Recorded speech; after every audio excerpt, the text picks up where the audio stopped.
All right, welcome back, everybody. Sorry about the extended break there. We were trying to fix the overlay, so hopefully that was successful, and we can now have the correct information on your screens. But yes, we should be getting into our Game 3 draft now, very, very shortly. And after that Game 2, I mean, what a Game 2 we had. Definitely expecting some big changes to come out from Glacial Esports.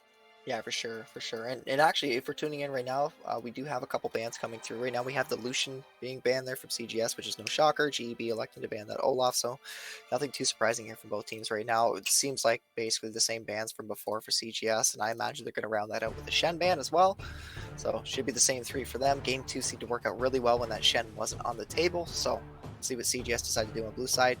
Maybe that Xayah first pick could come in pretty clutch here. The Xayah seems to be doing pretty well this series, which is a little bit of a surprise for me, actually. Really? Surprised to see the Xayah popping off?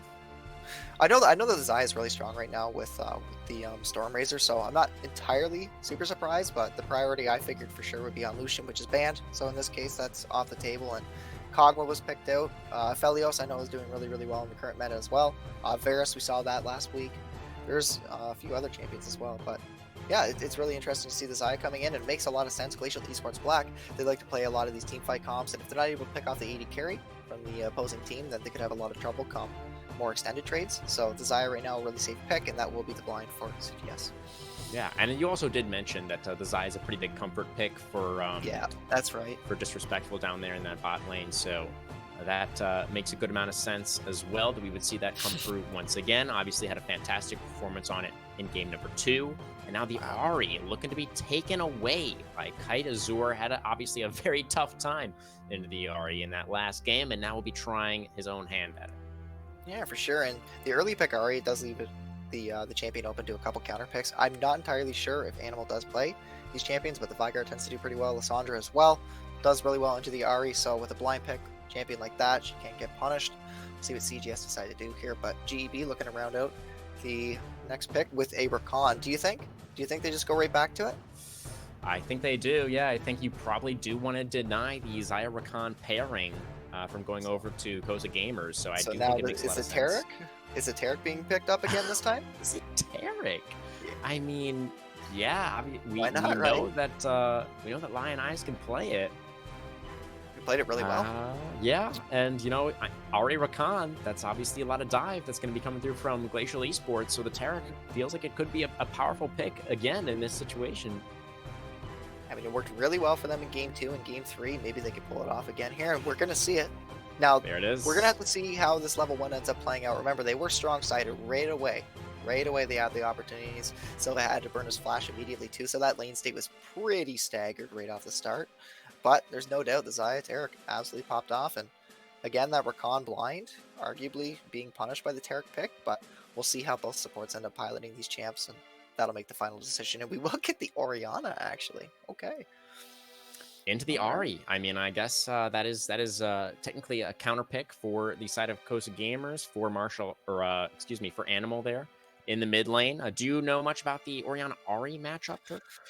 Oh, I don't know a absolute ton, but I can tell you a few things for sure. Ahri will have the push early, so the mid priority will be there, especially around the level 6. When Orianna hits level 8, level 9, that's when she starts to come online with the 4 or 5 points into her Q. That's when she starts to be able to match the wave clear of the Ahri, and at that point, I think the Orianna will start to come online. So, given enough time, CGS right away from what I see, obviously the Orianna will outscale that Ahri, so early game priority going for GEB, but of course CGS have the scaling.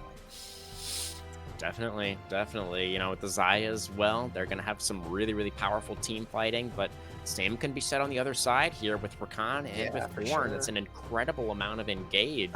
And Orianna, you know, fairly a mobile champion as well, so going to be hard to dodge out from those grand entrances, those Forge Gods trying to knock you up. We'll have to see how that does end up getting played out. At least she does have a Taric to try and keep her safe. We shall see. A couple of top lane options getting banned away right now by Glacial Esports, the Darius and the Gwen, and some AD carries, of course, removed by Coast Gamers. I want to see GEB go for something aggressive with their jungle here. They can look to take the Wukong as well. That is an option. The Wukong Ahri tends to be a really strong 2v2, but I think if we can see a good, strong jungle coming out for LDCs, so they could play off this Ari, because obviously when you draft the Ari, you want to be able to have that mid priority so you can push that wave and then impact your side lanes.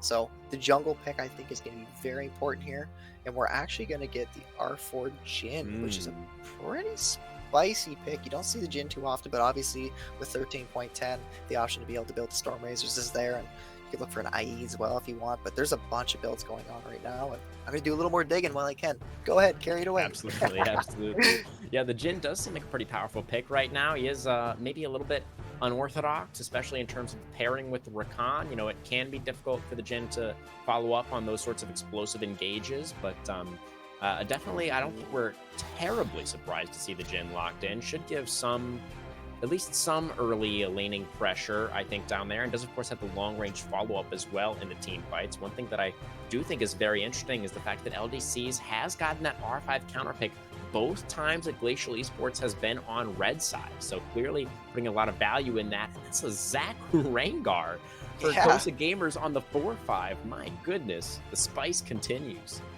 I like it. I mean, I think the Zach's going to do really well, especially in doing a mobile carry. Jin's going to have a difficult time. I feel like once CGS starts to group up, 5v5, I think CGS comp is looking pretty solid. The Rengar popped off in game number 2. In game 3, we're going to get another carry jungle here, so it's going to be Hecarim v Rengar. Won't be seeing a Kha'Zix this time, and I think that's probably a good thing. At the end of the day, you could... I shouldn't even say that. Realistically, GEB just didn't have the best draft to be able to play around the Kha'Zix. I feel like that's probably more of it. But in this game 3 right here, I do like the Hecarim. I don't know if it's the exact pairing that you want. I really think that I wanted to see the Wukong coming out of there. But the only issue is, of course, that Taric is negating so much pressure that Wukong would have with that ultimate. So you got to kind of weigh it out at the end of the day. But I don't feel like your 2v2 is as strong as what you're hoping for. It's still stronger than CGS's. Whenever, you know, obviously a Rengar Orianna won't be able to do too much early on, really at all. So the Ahri and the Hecarim should have a bit of an advantage. But whether it's enough, I'm not so sure, and hopefully if the push is able to come through, we'll see what happened in Game 2 with CGS. Maybe it'll flip now for GEB, but early game priority is definitely being generated in the mid lane, which was so paramount to Game 2. Game 3, I expect the exact same thing here, and a lot of impact on side lanes when that mid lane is pushed out for sure. Yeah, definitely a possibility. But I'm really curious, actually, here about the Zach Rengar duo, because I feel like either one could go top or jungle. Are we for sure expecting the Rengar jungle again? I mean, that's where he was played last game. Yeah, I think we'll see the Rengar jungle for sure. I've seen Zach top a few times, and I think the Zach top will be a-okay into the Ornn as well. Actually, if I'm not mistaken, I think the Zach actually does pretty well into the Ornn. That's not a matchup that I see like hardly ever, but I've said that a few times about this series already, and that's exciting to me. I like that.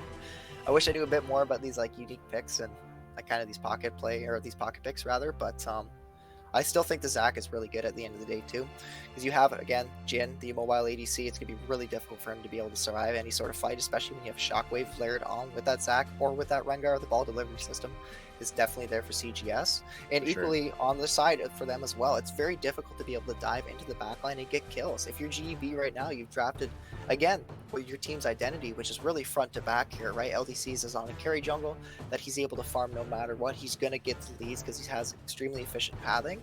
However, they're going into, once again, a Taric, which is going to be very difficult for an all-in team comp. So, yeah, it definitely will be. You know, they do have some non-committal stuff as well, right? With the Jhin long-range damage, the Ahri can fish for charms and that sort of thing to try and bait out that Taric ultimate, but certainly easier said than done, right?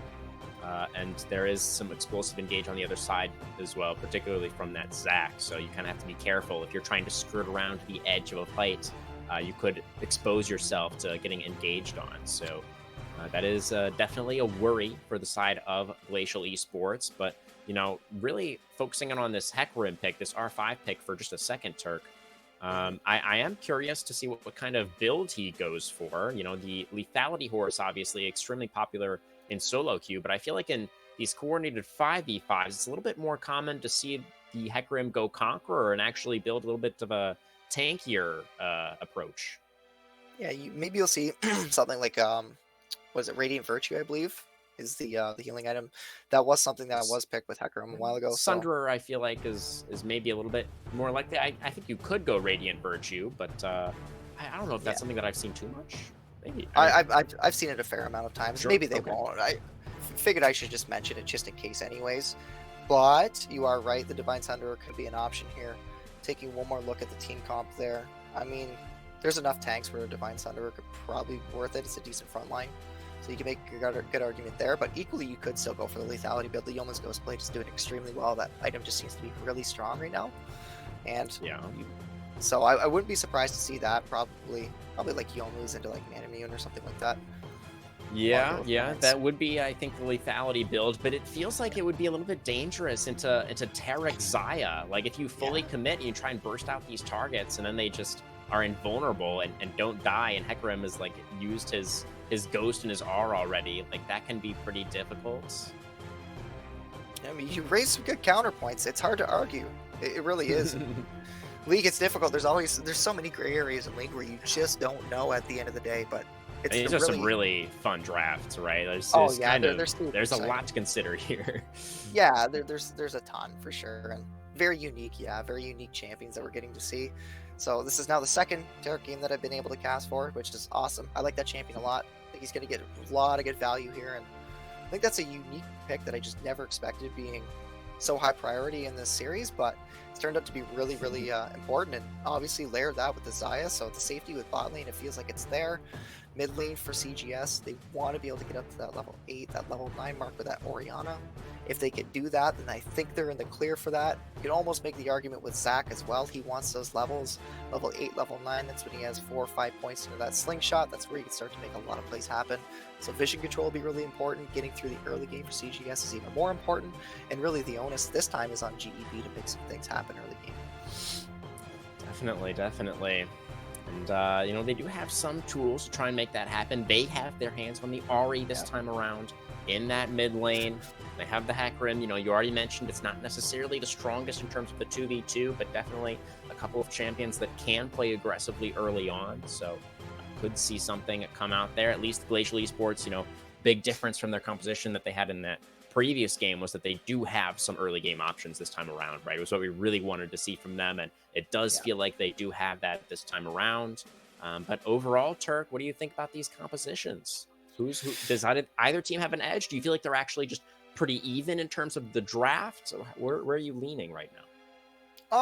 I'll go out on a limb here. I think I'll probably give it to GB, and I think the one reason why I'll do that is because it seems like whatever team gets the early lead, gets the advantage early on, is able to snowball that. Both these teams seem to be able to execute that Yeah. portion of the game really well. So the macro seems to be pretty well adjusted. Cross maps are consistently happening, even when a team's really far behind. If they try to overload a side lane, cross maps are happening. Turrets are going down left and right. So I really feel like the onus is on the team with the early game agency, and I think in this case, GB just has a bit more. Definitely. We'll see if they're able to execute on it. Obviously, the momentum very much on the other foot after that game, too. Cosa Gamers with such a dominant win. They do have their hands on the Tarek once again for Lion Eyes to see if the Tarek is going to be able to dazzle us once more with his gameplay down there from the support position. Or things will turn around once again and we'll see Glacial Esports go up to that 2-game point. Don't go anywhere, guys. Your VTS finals will be back right after this short break once again.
Welcome back to the Rift VTS fans for Game 3 between Cosa Gamers and Glacial Esports.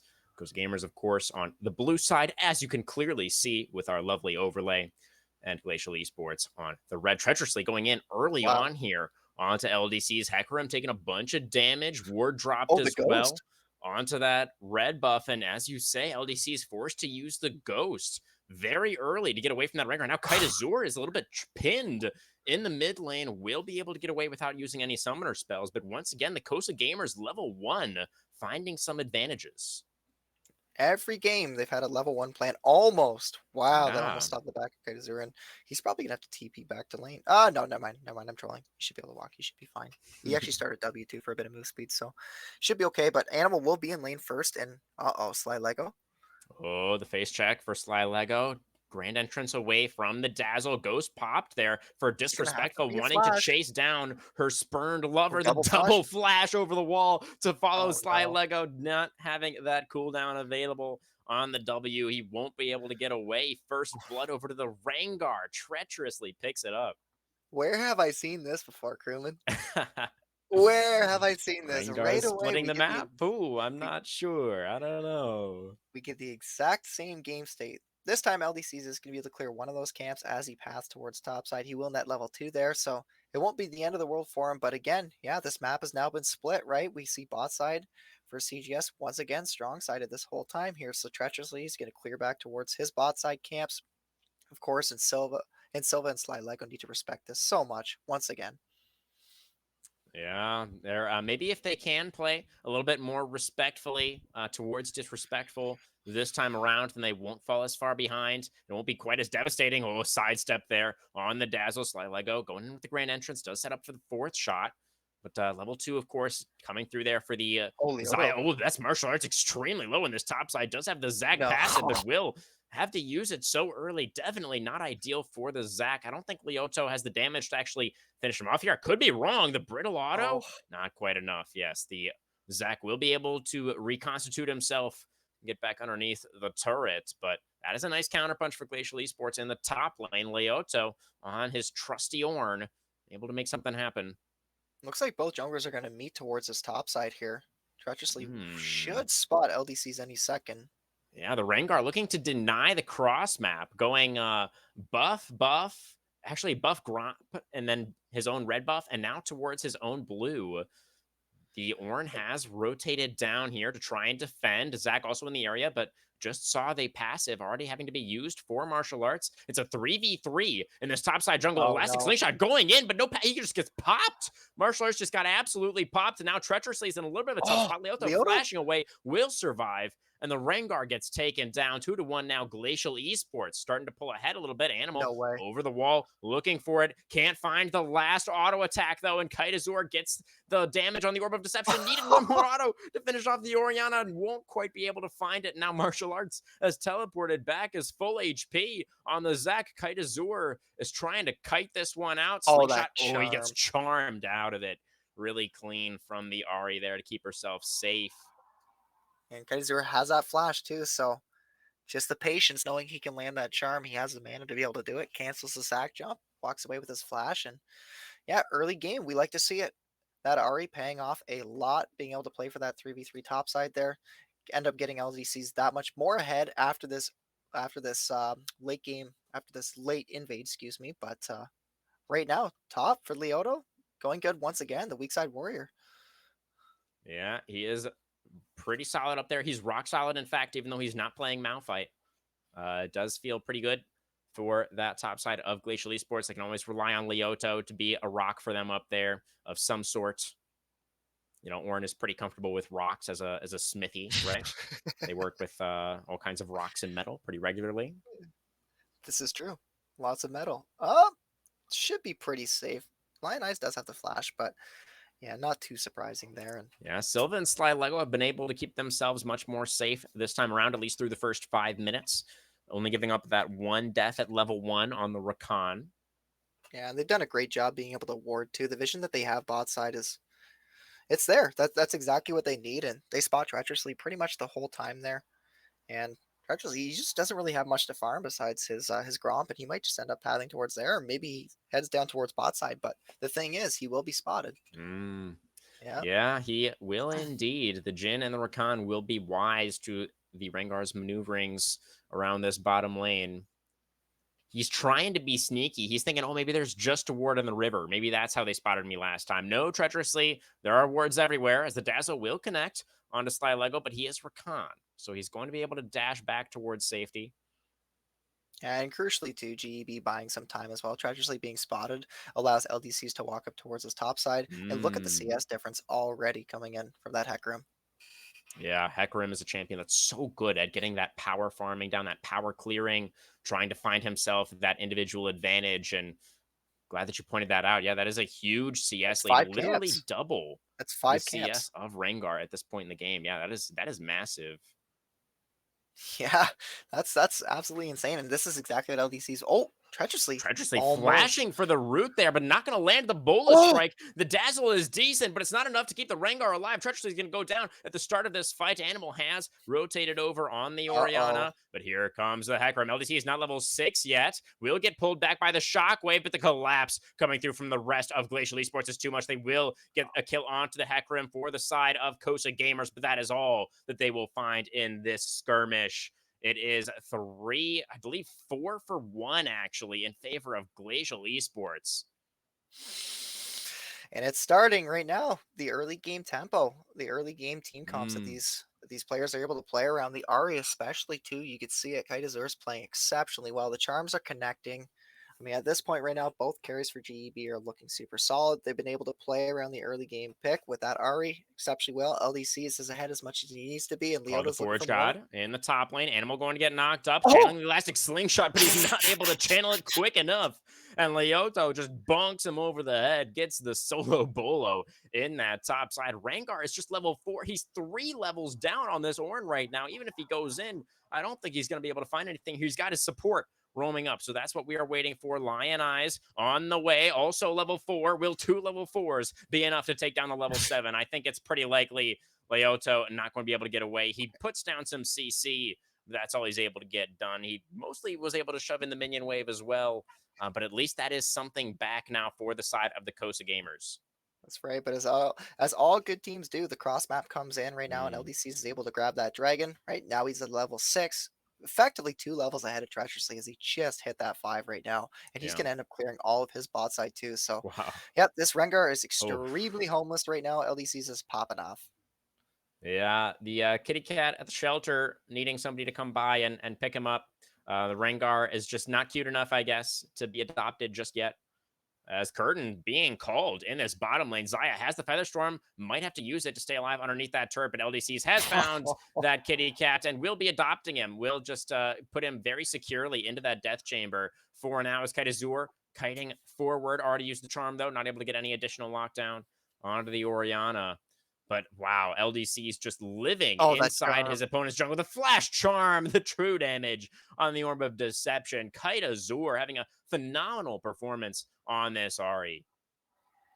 The Ari being such a pivotal pick here too. You could see it's really shaping the tempo of all these games. In game 2, we saw it. In game 3, now we see it on the other hand here. And martial arts, he's doing what he can on this act. This doesn't look like it's paying off either, though. This pick was very Ah, unique. It's a pocket pick. It probably caught Leoto off guard a little bit, but by no means does he not know the matchup. But it looks like he's doing great. Like this whole time, he's basically been able to solo kill martial arts, and I don't know. The pressure is being absorbed extremely well by Leoto. Treacherously is still level 5.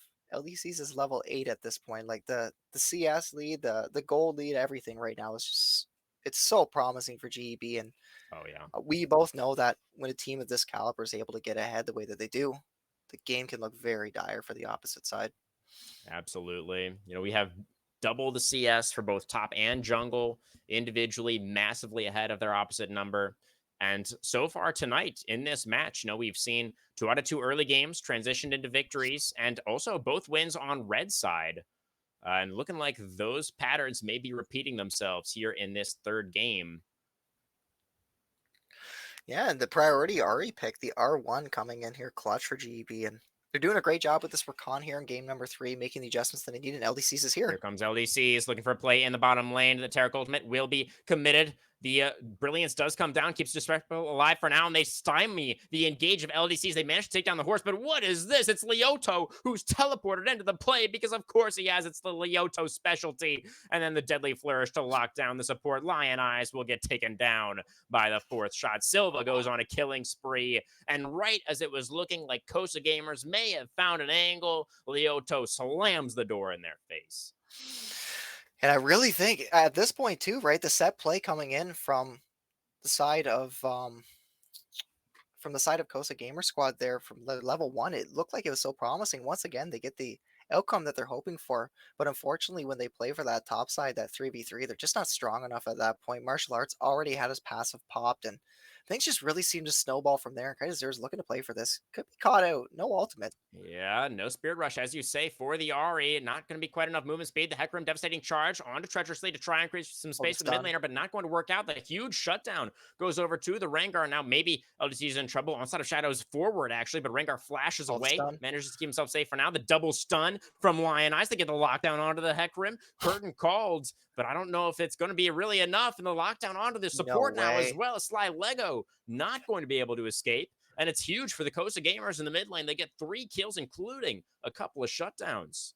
That's right. That's a 3 for 0 right now. 5 members mid. They're going to get a couple plates off this too. So that's a nice gold swing. Unfortunately, it doesn't really get you back into the driver's seat by any means, but you got something for yourselves right now. You have the Herald being dropped too. So you're probably going to get another couple plates. And more importantly, this is on mid tier 1, the most important turret right now. Yeah, definitely huge to take down that mid tier 1, open up some more space for yourself on the map, of course. Plates. They will get it down to Beautiful. just 1 plate. Yeah, very nice.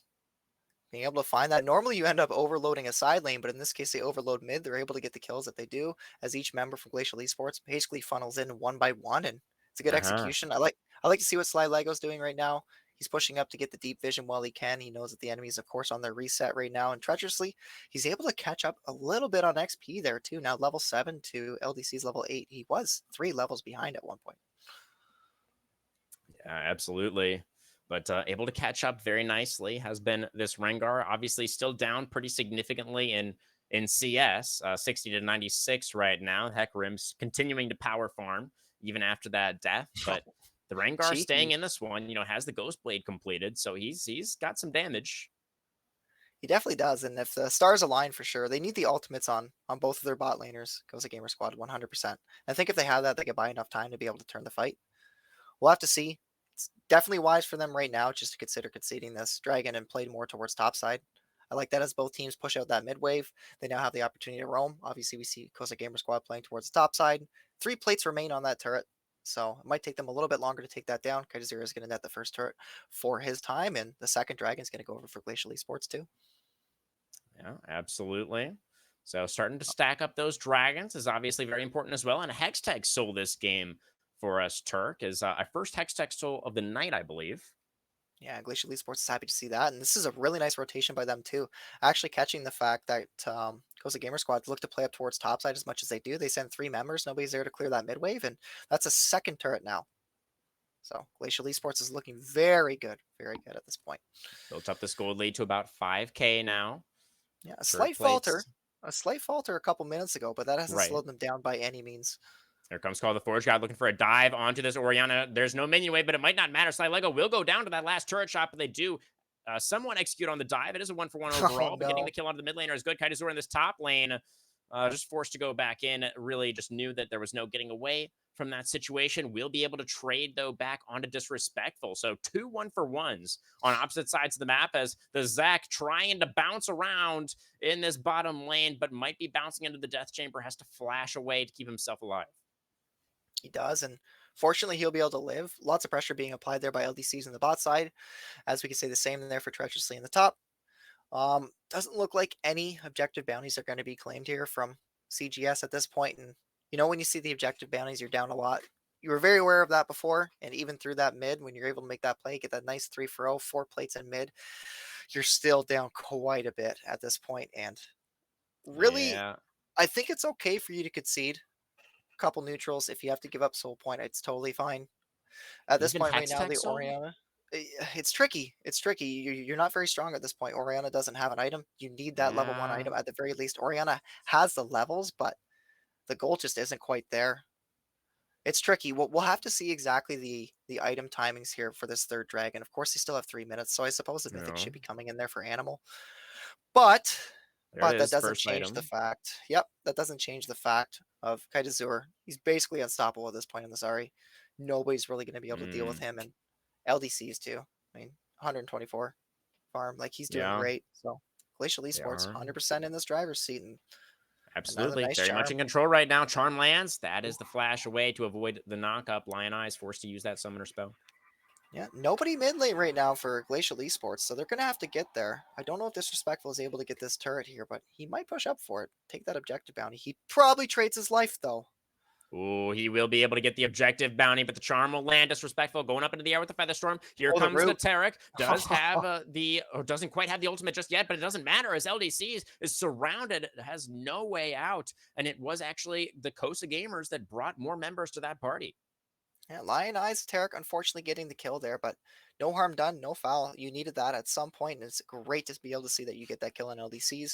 But more importantly, you actually get that mid turret. You also get that objective bounty. And Disrespectful played that extremely well. He ends up just pulling that blade call at the last second with that flash, netting the root, and then the chain CC comes in. So just really cleanly played by Disrespectful on a signature Saya. Yeah, definitely playing it very nicely. Able to keep himself alive for long enough for the rest of the team to join up and turn that fight around. And even securing that objective bounty as well is going to accelerate the Zaya towards her second item. I thought he was a goner, Crewman. I called it. I thought for sure he was a goner, Yeah. I mean, it was especially looking when pretty that charm dangerous, hit. but When that I, charm hit, I thought for sure he was done. But yeah, but the follow-up never damage give up, wasn't I quite enough. guess. Yeah. Yeah, Rick Astley. Never. Oh, well, not quite, but close enough. Trying to rickroll us. Yeah, we're having a It little doesn't fun work here. as well without the clip. Yeah, you need the Imagine music. though if we had that clip ready to go and we just threw that up on the stream right after you said that. And next time, That would have been incredible. next finals, next finals. Next we're, finals, we're good at for that. sure. We'll Kaitazur. Oh, work out all the kinks for next finals. That's another charm landing, and oh, this time around, Kaitazor going to be much more successful in executing that Bird Lady. Martial arts also in the bottom lane. The Zac does have the passive, but it's unfortunately going to be wasted as there's no way he gets out of this one. The kill will actually be taken by the Ornn. Leoto picks it up. I guess maybe the Bomby is getting the last hit, honestly, on that little bloblet.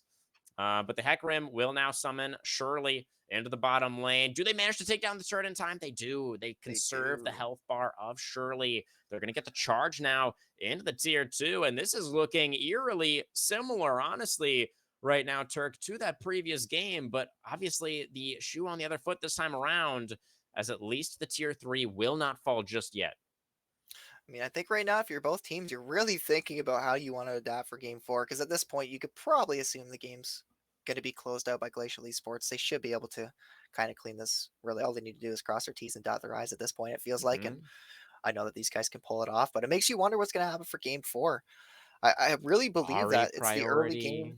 priority. 100%. I think it's the early game agency. Both of these teams, once they get this lead, you could see how well they're able to play around it, and they do a great job. This is game 1, game 2, game 3. We've seen it time and time again. So, yeah, makes you wonder for game 4 what's really happening because CGS is definitely thinking about game 4 right now. But it's nice to see they're trying to be as proactive as they can. They have a 4-man top side, so they're trying to overload a side lane, look for the turret. They won't be able to get the kill by any means, but I don't think, right? Okay, here comes treacherously. Kaitazor Oh, has the Spirit Rush, but that is the empowered route onto oh, the he Ari, and does. she will not be able to get away. The Shockwave comboed in there as well from Animal means they will secure that kill onto Wow. the mid laner and get the objective bounty on the tier 1. Very Yeah, nice from CGS. yeah, yeah. Really good usage there, of course. The ball delivery system, able to get that shockwave to land at nets, and Kaitazura still has his flash. I don't think he expected to go down either. And yeah, that's a nice kill. I think that's a shutdown. 150 gold, so 450 gold Yeah, there. Not too bad. And knocked off all overall, those Dark Seal stacks as well. that's right. Yeah, that's a very good point, actually. Very good point. Yeah, that item won't nearly have really any value. Might as well just sell this here real soon. But Glacial Esports, yeah, no harm done, really. Just a nice overload there coming in from CGS, recognizing that they have a small timer there. And they capitalize, get that turret objective bounty too.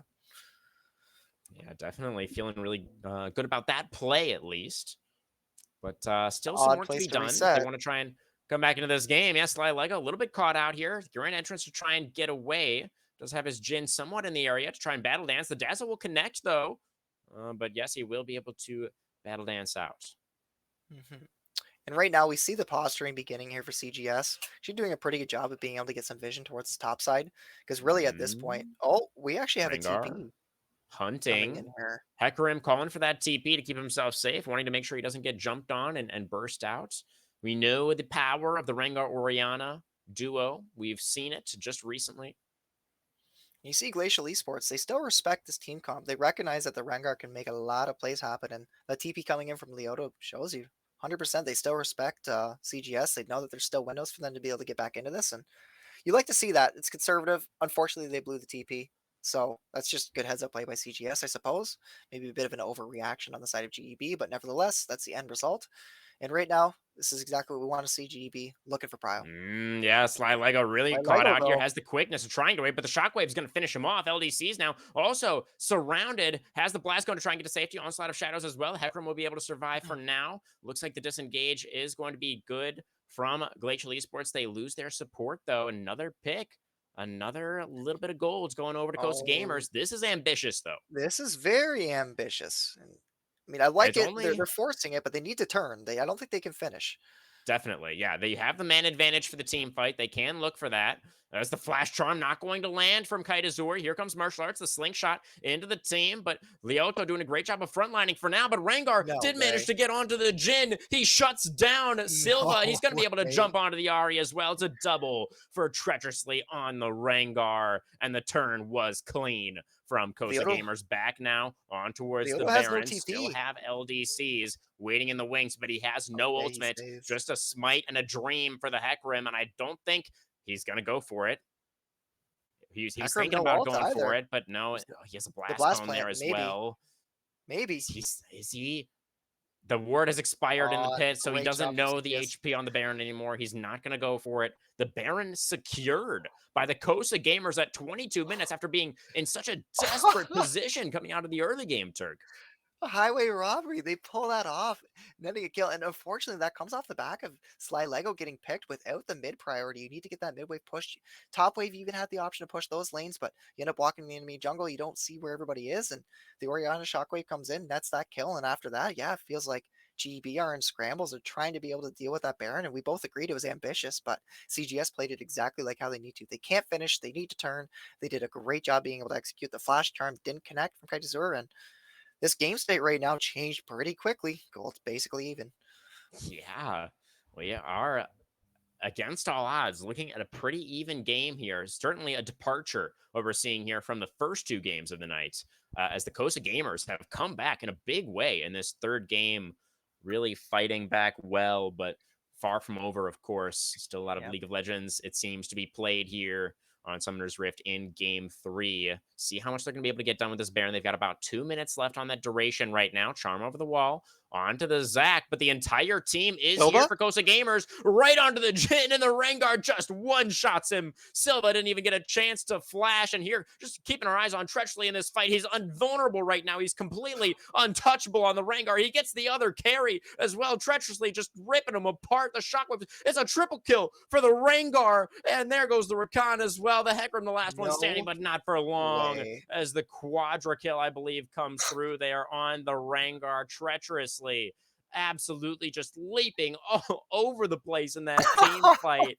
And just like that, Turk, the Cosa Gamers have the lead. I mean, you asked me this 3 minutes ago, and I call you crazy, man. I don't know what I call you. I call you every name in the book. There's no way that CGS ended up pulling that game state back, and yeah, now You were they're ahead. basically They're calling it. You were like, oh yeah, all a right, hundred let's talk percent. about game 4. Let's talk about our next draft. And not the case, Turk.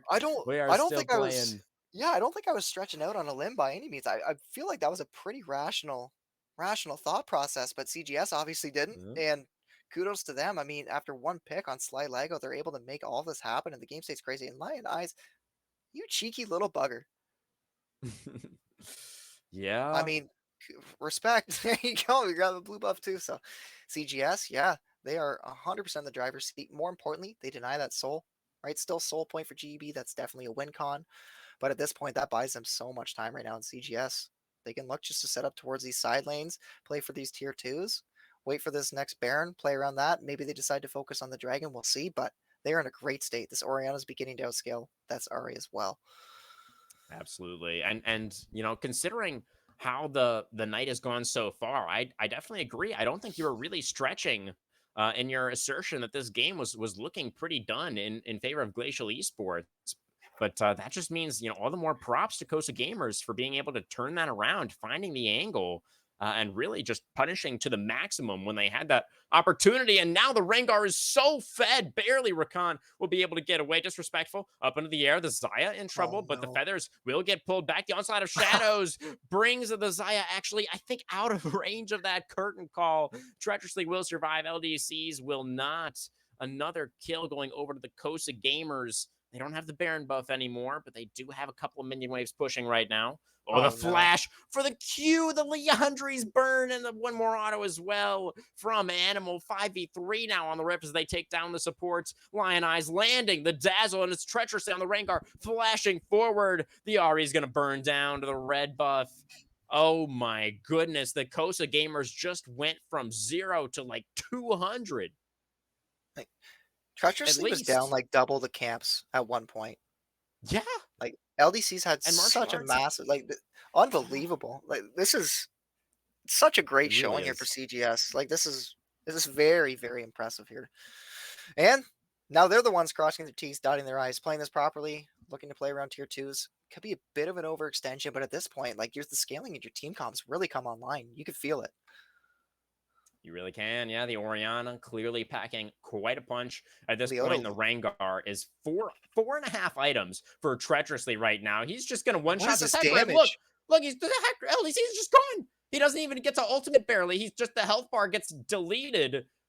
And now the rest of the team fight is going to be very, very difficult for the side of Glacial Esports. Treacherously still waiting in the wings, popping the on the hunt. Now Leoto doing his best to try and frontline, but how do you frontline against Rengar? The quickness comes out for a little bit of a charm, and the frontline is holding up for a while, but the Animal can back line, the TP. Ahri and the Jhin, Yep. they just can't step up, or they immediately would have been assassinated, and the Ornn can't survive forever. It will be the Cosa Gamers taking the team fight once again, 3-0 in that bot side river.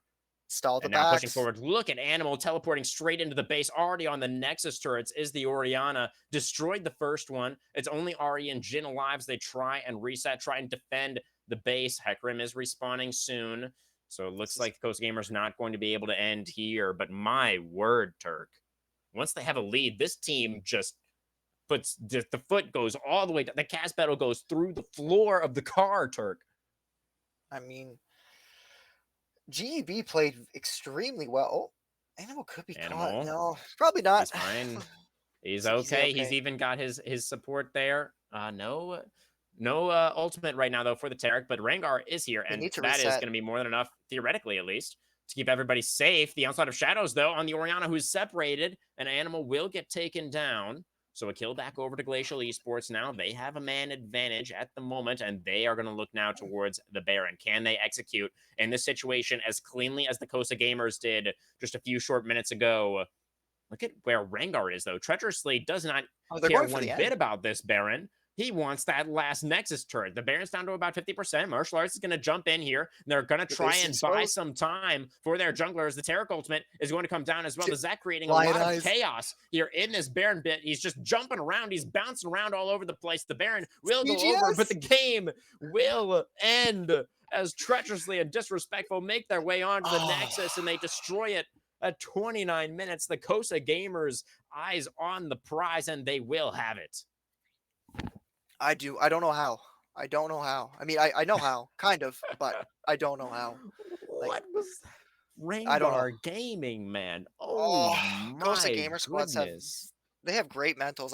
Maybe they were joking around. I don't know exactly how they managed to handle that, but yeah, that game state early on it looks so dire. And when a team like GEB gets the advantage, you can almost assume that they can close it out. But at one point, no, they end up overextending, trying to get vision in the enemy top side. One pick happens, two picks happen, three picks happen, and all of a sudden they're playing for a Baron. Once that's being contested, Costa Gamer Squad do such a good job playing around that. Net that Baron with an objective bounty, by the way. that had an objective bounty on it. Oh yeah. So that's how far behind they were at that point. Basically equalizing the gold after. Contest for the next dragon, which of course is a soul. They win that fight too, and yeah, their scaling just comes online. The Oriana, the two items definitely outmatches the damage in the Ari. You can see it, but I think we got to give it to the Rengar. That's a Rengar show from Treacherously. Holy. Yeah. Yeah, I mean, even going for similar play at the level 1 mark, right? Trying to split the map. It wasn't quite as successful this time around, that first part of the game plan at least. But I'd like to Like, see, going back towards what worked so well for them in game 2. They ended up falling pretty far behind, but yeah, I mean, just so impressive from the jungler, honestly, to be able to pilot those fights so cleanly on the kitty cat. like the Taric got great value again. So I really like that pick, especially if GB want to Absolutely. prioritize the Rakan. But like Lion Icy's piloted that JB and like perfect both games. Like perfect. As good as you need to play. And disrespectful with that Xayah can buy so much time, even if that Taric card might be mistimed, you still have that ultimate. We saw it a few times even towards bot side when LDC is trying to gank. They can buy so much time, and I mean, I don't know, you gotta hand it to them. They played they played incredibly well in this game here, considering, and now they're the ones with the advantage. You got to wonder how GEB adapts here, right? I mean, this could be the end. This could be the final game here for them. Yeah. What side do they pick? I'm not so sure at this point here. But yeah, like just great execution from CG. I don't know. I don't have words. Ruben, take it away, please. Yes, absolutely. Now, Cosa Gamers, the third seed from Group B, are the ones, as you say, Turk, on match points. They are in position to take the trophy, take all the bragging rights, take everything here in the VTS Spring Split. They're only one Nexus away. After such an incredible comeback in Game 3, after such a dominant win in Game 2, they got to be feeling themselves, and they are primed and ready to get into Game 4. We are too, but we're going to have to go to a short break first. Guys, don't go anywhere. You're not going to want to miss this one. See if Cosa Gamers are going to be able to close things out, or if Glacial Esports, the favorites coming in tonight, will have something to say about that. If they're slow and steady style, we'll be able to make a rebound here in Game 4. We'll see you here soon.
All right, everybody, welcome back. We are jumping straight into this Game 4 draft. Glacial Esports have elected to stay on the red side. And Turk, we're already through this first ban phase. Cosa Gamers getting rid of that Lucian, Annie, and Shen.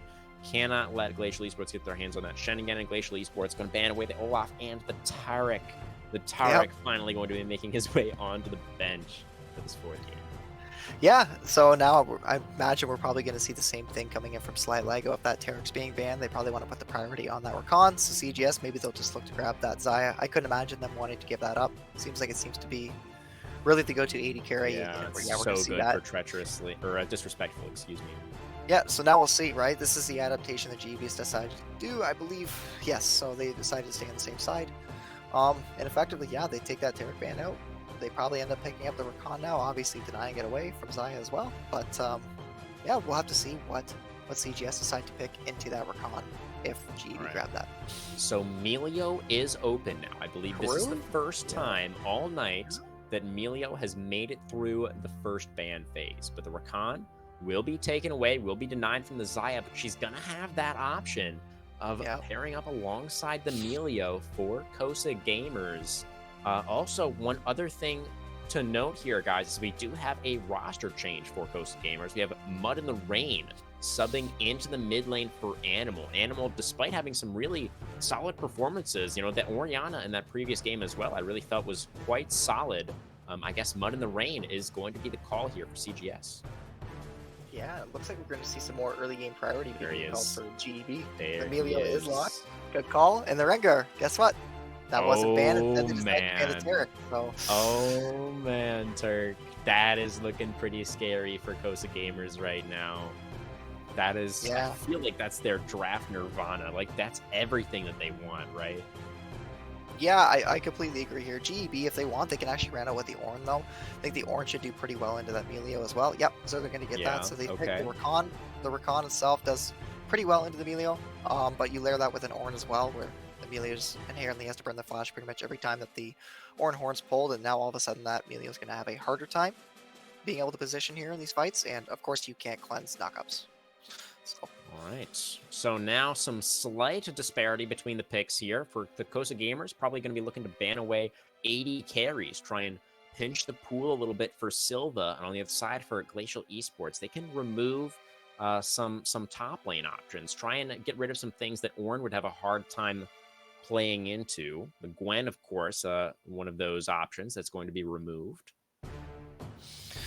Yeah, it'll be interesting to see what we actually end up seeing Silva on. Obviously, the last series since 13.10, the newest patch, right? We've pretty much seen Silva on Lucian. And obviously this series too, right? We get some nice change-ups. We get to see that. We get to see the Jhin coming out. Get to see the Xayah, of course, being piloted once, and then the Kog'Maw too. I wonder if he's going to put more priority on that Cog. Could be a decent option. The only problem is Rengar's there. So you got to really consider your options here for the ADC. I'm not entirely sure, to be honest, what pick is the right call, especially with that Aphelios being banned. I think that was really the play for GEB.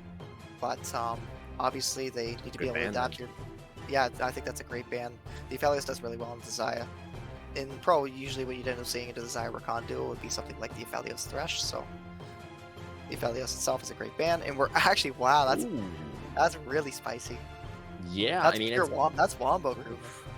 Yes, it is. It is indeed. You know, great for team fights, of course, is the misfortune if she can find a good angle for the bullet time, but can be tough to execute on, especially on somebody like Rengar, who's going to be jumping around all over the place. I don't know. We'll see. And misfortune also pretty immobile, pretty susceptible just in general to getting jumped on. So we'll see how that ends up panning out. The set into the Ornn feels like a pretty powerful option in that top lane for martial arts. You know, the Zac was the option last game for the Cosa Gamers top laner, went down pretty hard in lane, but still had a huge impact in those team fights. And now the set, I feel like, should have a much more comfortable time in lane. Certainly a lot of potential in those fights as well. We're going to get the Akali there coming out now. So this is really interesting. At this point, GEB, obviously you save your counter pick for your solo lane mid. So we'll see exactly what they wanted to grab. Originally, I was probably thinking something along the lines of like Sandra, maybe. That could be a half-decent option, but the Akali, be interesting to see how they want to adapt to that. So, pay close attention here as time goes on. our 5 pick now for Glacial Esports. On the red side, Kaitazur in the mid lane into the Akali. What is going to be the option?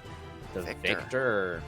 Okay, so Glacial Esports, they're playing to their strengths, right, Turk? This is, once again, a very classic Glacial Esports composition. They have their jungler on a carry, they have a tank in the top lane, and they have a couple of reasonably good scaling options for the carries, particularly that Victor in the mid lane. Some great team fighting, but this strategy didn't really end up working out for them in game 3.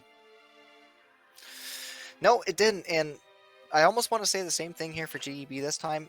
The only argument I can make, and I'll make that in a second for CGS, but GEB's comp right now, again, I think it's really solid when they're able to group up once they have their level 6. Of course, the ultimates come online. That's when things can really start to happen with the Rakan, the Ornn, and of course the Victor, MF too. You can layer all those ultimates together, but you need those item spikes. Once you get that first item, things will be looking a bit better, but Victor needs some time to scale. On the other side, you got CGS, right? We get Rengar. Once again, the Rengar has been a massive impact. We finally get to see the Melio coming in here. I feel like the Melio might not get the most value here. We'll have to see. There's not a ton to be able to cleanse here on the side of GEB, but the Melio inherently is a really, really strong pick in the meta. Of course, with all the changes coming for the supports, it seems like the Enchanters have really been able to take off. A couple staples still remain, of course, Rakan being a high one in this series. Rakan seems to be extremely strong after all of the buffs that he's received, but right now with what we see is, like you mentioned, it's stock standard from GEB. It's front to back, create space for both of your carries. Just need time to be able to scale up.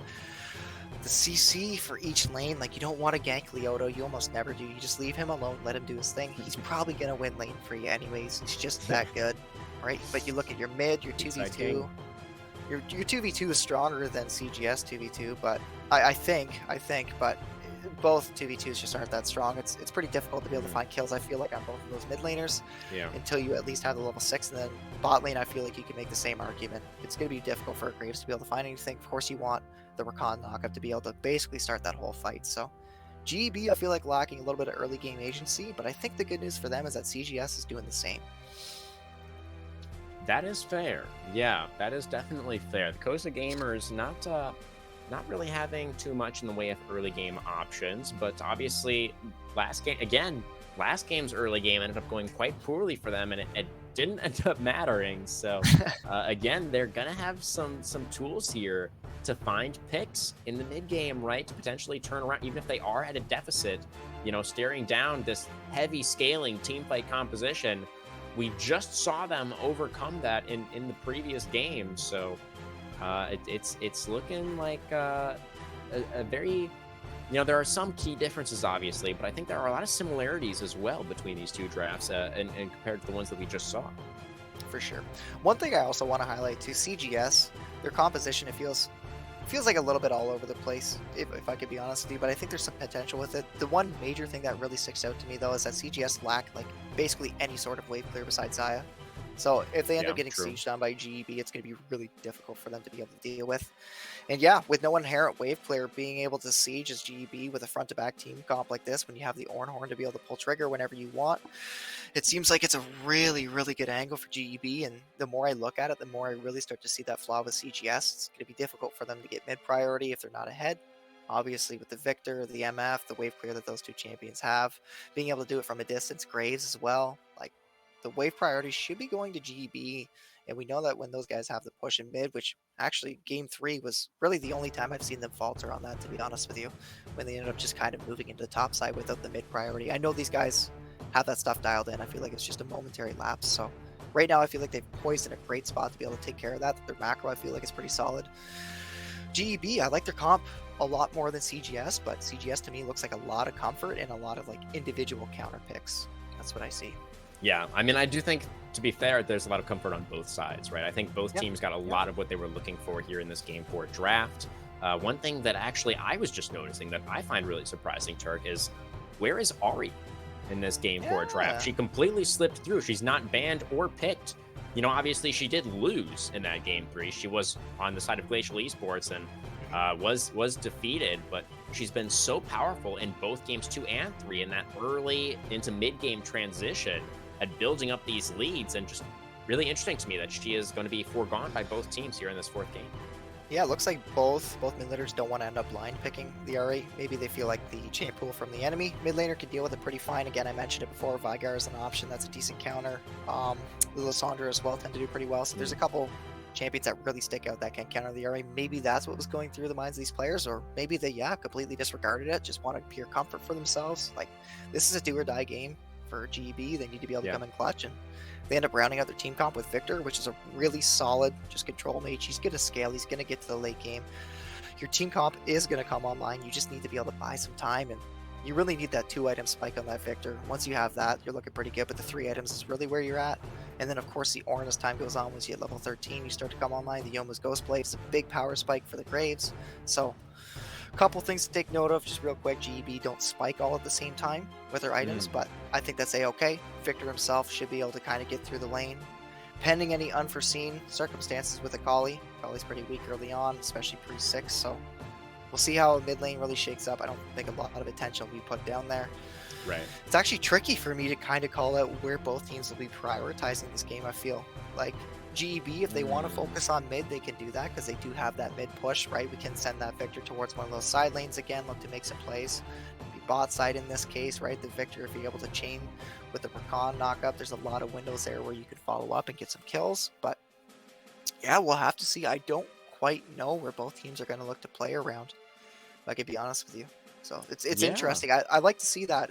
It's throwing a bit of a curveball for me. So Absolutely, Turk. I do think that it's pretty tough to find anything in the early game for either side, right? As you already mentioned, both mid laners and both junglers really just kind of want to be farming it out through this early game until they get towards at least their first item. In some cases, even 2 or 3 items for some of these champions. In the top lane, of course, martial arts on that set should have a good amount of control against the Ornn, but that is where Leoto's Ornn is at his most comfortable, right? When he's getting pushed in, when he's on that weak side, when he's just playing safe underneath the turrets. There is no place where Leoto's Ornn would rather be. And I feel like that really just leaves us with the bot lane to try and take a look at. Xayah Melio. Melio's first time onto the Rift tonight versus Misfortune Rakan. Of course, Misfortune also making her first appearance of the evening. So if we just stick to the pure 2v2 Turk, how would you expect that to play out? 2v2 bot. I don't expect really any kill pressure to be coming in from either of those lanes. I mean, if anything, it would be the MF or Khan who'd be able to find some picks, probably on the Melio themselves. But like I said, I don't think too much is going to happen until about 6. And at that point, if it's a pretty even wave state, then Khan Misfortune should be able to start to look to take over. Obviously, you want to be able to get the Melio, so it's really all about whether or not you're able to lock down the support. Of course, being able to pick off the Xayah is going to be a bit harder. So yeah, the 2v2 bot should be interesting. I think we should mention one more thing here, Mm, of course, before we get right into the break, and of course waiting for the game itself. Is I think a lot of the onus here for GEB, the more I look at it, is focused on LDCs. Right, he's got this Graves, the early game priority that champ brings, with mid priority that they have with the Victor, and arguably bot side too. Misfortune has quite a bit of wave clear. We'll have to see how that 2v2 ends up playing out. But if they have bot side priority with that Graves, LDCs knows that he'll be able to roam, his team will follow, back him up, and I think that's really where they can look to make some plays. The Rengar early on just isn't too strong, mhm. unless, maybe you're fighting around some bushes. But yeah, I think LDCs, it's really going to be on him to set the tempo of this game because it's difficult to find kills in really any of your lanes, I feel like, until you have 6. All right. Well, we shall see, Turk. LDCs on another carry jungler. We've seen it many times, right? That this player is so good at building up those early advantages. But we're going to need to see Glacial Esports pilot things a little bit cleaner once they find that advantage this time around compared to what they showed us in game number 3. And over here on the other side for Cosa Gamers, they've got Treacherously on their Rengar once again. They've got Disrespectful once again with that Xayah comfort pick, something that he loves to play so much and is so very good at. Martial arts with a great matchup as well. The composition overall, maybe not the most cohesive, and they will probably struggle once again in this early game, but I don't know. There's a lot of playmaking here. There's a lot of explosiveness once we do get towards those mid game, once they do get to those item spikes. Yep, you are 100% right. This game's going to be extremely explosive. It's going to be explosive very quick, but you can expect to see it right around the level 6 mark. I think that's when things are going to Mm. start to happen. But until then, yeah, it's going to be a bit of a snooze fest, I expect. So hang on tight. I expect wait till level 6. Maybe we're going to see a level 1 set play coming in from CGS. We've seen it every single game here this time, and maybe this time they'll do the exact same thing. We'll be right back.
All right, here you go.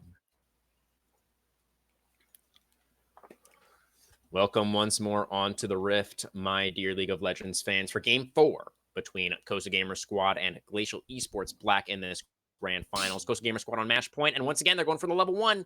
The invade from treacherously Rengar with the bush, but he's stepping on the gravity field. Victor taking W at level 1. The chase continues for the Rengar, continues to jump forward, eating quite a bit of a chunk there from the Graves shotgun.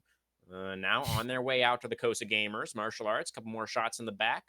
But looks like it'll be the disengage. Did manage to get down that deep ward, though, for CGS. That's right. They get a deep ward, and crucially, Kaizura ends up actually taking that W, as you mentioned there, in that little skirmish itself, and that is going to hurt a lot. So Mm. early on level 1, you won't be able to have nearly as much priority. Victor having the option for the E, but generally speaking, it's usually the Q. So yeah, that's going to hurt your trading patterns. The push should be in favor of Mud in the Rain right now, and yeah, that'll actually set the pace for this early game for a decent amount, I believe. The Akali being able to get away with that, having the push on that Victor early on is pretty Oof, tragic, yeah. but definitely by no means is it the end of the world. It's just Mud in the Rain now has free time to be able to scale, look to get all this CS, and pretty much uncontested too. A couple autos here and there for sure, but yeah, it's pretty free. Yeah, Akali with early game prio is not something that we say very often. Definitely something that Mud in the Rain is going to be pretty psyched about, I have to imagine. One other thing that is probably worth noting is the fact that Treacherously did not have time to base after that level 1 attempt. Nice knock up from Sly Lego, but nothing too much else going to be happening in the bot lane for now. So the Rengar is going to be clearing his jungle on relatively low HP. Yep. He likes to skip the Gromp, obviously. You probably just can't do it with the HP that he has, but he recognizes that he can at least start to path towards bot, grab that red, so he's in a half decent state. LDC's, of course, looking for that full clear on the Graves, as probably expected. But, I mean, again, you got to highlight it real quick. The level 1, the game plans, like, Ghost Gamer Squad came ready. They Yeah. 100% came ready to play, Yeah, and they did. as GEB, it's difficult. You gotta figure out how you deal with these level 1s. It seems like every time they're trying to pull something out and change it up. Sometimes they keep it the same, and it's really difficult to track. Rakan really successful so far in this game and getting close to his. Are they officially ex-lovers if they're on opposite teams? How does that work? Like, how do we cast that exactly? You have Yeah, an opinion? yeah, no, you gotta go. It's probably probably ex lovers. I'd imagine I that feel one. like that would make the most sense, right? If they're Yeah. on opposite teams. Oh, So getting very close to his ex-lover there, getting back with your ex, obviously a well-known thing to do. Martial arts going to be getting back with a first blood in that top side, but will trade himself, both top laners expending their flash. We didn't get much of a chance to talk about with all the early game shenanigans, but martial arts does have ignite too.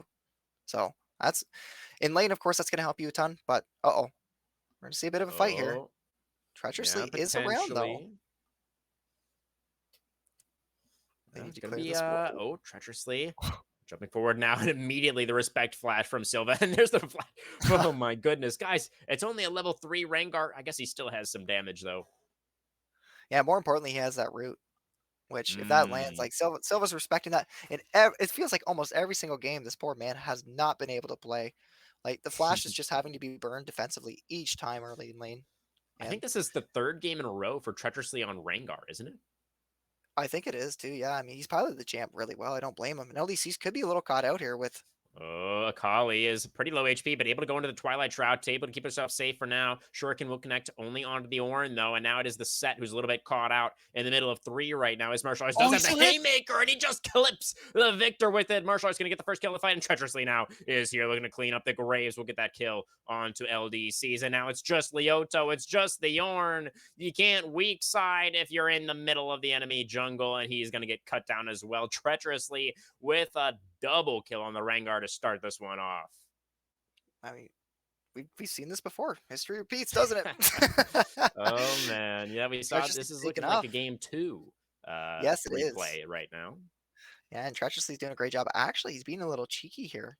Kind of sitting around.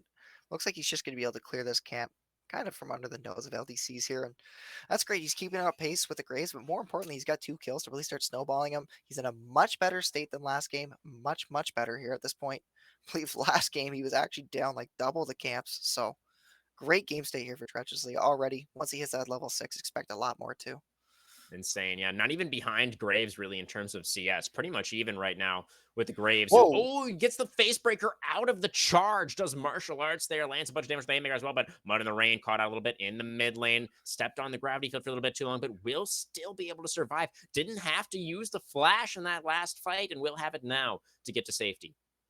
Yeah, and crucially here, does not have the TP though. Fortunately, he has his jungler in his Mm. back pocket. Treacherously is around to be able to hopefully help Mud soak the rest of that wave. I think he's going to be a-okay there, and he needs that. He needs to hit that level 6. Cannot afford to miss all of that XP. Oh, actually contesting on the Raptor camp right now. Will get the smite as well. Managing to secure that in LDC's face. LDC still with a level advantage, but not with the numbers advantage. Oh, he does have his own support moving over, though. Sly Lego in the area. Yeah, And Lego will with no be... flash, not able to look for that flash W there, and Kai Oh, Deserve's doing a great this job is here at this point. dangerous for Mud right now in this mid lane. Pinned Yep. underneath the turret. So, Disrespectful. well, when you Not proc, quite able to get the root. when the PTA procs in the MF, you can see that damage coming in. Oh, yeah. I mean, MF is known as being a little bit of a lane bully, right? She is very strong in the early game because of how that passive works, where you get the empowered auto attacks. Can be really good in those early trades. Yeah, for sure, and definitely comes online at level 6, especially when you pair that with Yeah. that Rakan. That combo is pretty lethal, but again, we see Treacherously just hiding, recognizing the Sly Oh, Lego and Scylla. not They level like to play 6 yet is aggro. the Rengar, but he does have some bushes. But Rengar, or Rakan rather, the No flash for the way. root gets the empowered one, and the Oh, jump onto the Rakan. The Melio slow as well and disrespectful, able to put some feathers in that ex-lover. Xayah gets her first of the game. Mud in the Rain? Oh, in the mid lane, though. Mud in the Rain, though, has the perfect Does he execution. He take has the this? line knock. Yep. No, he goes back in. Mud in the Rain. Oh, the outplay in the 1v2, and the Akali picks up her first as well. 6-2 now in this early game. Cosa Gamers having a go at it indeed. Oh, Martial arts. no. Oh my God, the He Cosa lives! He Gamers lives! all over the map. They're absolutely ripping into their opponents right now. Holy martial arts lives too, the cherry on top. Oh, whatever the Unbelievable. HP was. What was he? Probably. It's double digits for sure. Double digits. My goodness, man. Yeah, everything going according to plan here for CGS. Mud in the Rain getting that kill off that gank is I don't know. At this point, it's so tricky right now for Glacial Esports, and Treacherously on this Rengar is piloting it so well, man. So well. Absolutely. Yeah, that was I mean, that was so clean. In that Yeah. bottom lane, he missed the first route, and I thought that was gonna be the end of it, but he immediately had the empowered one ready to go, came out immediately afterwards, caught me completely off guard, and probably caught Sly Lego off guard as well. I think the Rakan was out of mobility anyways, but my God. treacherously. I mean, Rengar is not known to be a champion with setup, right? Like that's Yeah, not really what the champion is good at, but you could have fooled me with that yeah, play. yeah, he's pre-6 too, right? Doesn't even have his ultimate, It's he's making those insane. plays. Yeah. I thought there was no way he was going to be able to find something there. Prove me wrong. Yeah, Mad Lad did it. Now he's got his ultimate too, so we'll He see really exactly what did he it. does. Probably just standard like clear from top to bot side. Look for another gank bot. Silva does have his flash, as does Sly Lego, so they're in a pretty safe spot here. But GB, they haven't been able to get too much going at this point. Sitting about 2K down. Leoto's constantly getting bullied now by this set, and you need some time, right? We mentioned it, Victor. At the very Hmm. least, you need those 2 items. The 3 items is where you really start to come online. LDCs on this Graves hasn't been able to get too much of an advantage at this point, so he doesn't have that Yomu's just yet. You need to wait, and I don't know if you can afford to do that as Glacial Esports right now. Oh, it's looking tough. Leoto's down 2 levels up here. Showstopper almost available for martial arts once again as well. The Haymaker. Oh, he's getting it in just a couple of Oh, seconds. Call the Forge God will be forced out from the Ornn there, not willing to risk allowing the set to look for anything else in that situation. And Leoto will survive this time. Weak side King holds on to his crown, but for how much longer, Turk? And one thing that's really guess interesting, who's I think, to back? oh, he's back. Treacherously is going to jump straight onto Silva. LDC is here this time for the counter hang. Both time comes out as well. A lot of damage onto the Rengar, but he has the empowered W for the heal this time. Rengar mechanics continue to be on point. Gets himself into a tricky situation, but then immediately gets himself out of it.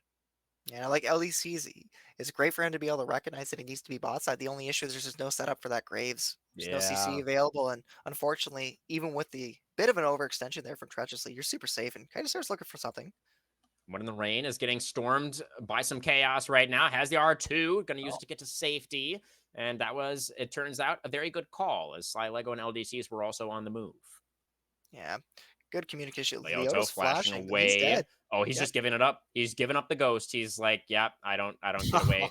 And they just give it over to the Akali. Leoto, you probably should have kept right clicking, buddy.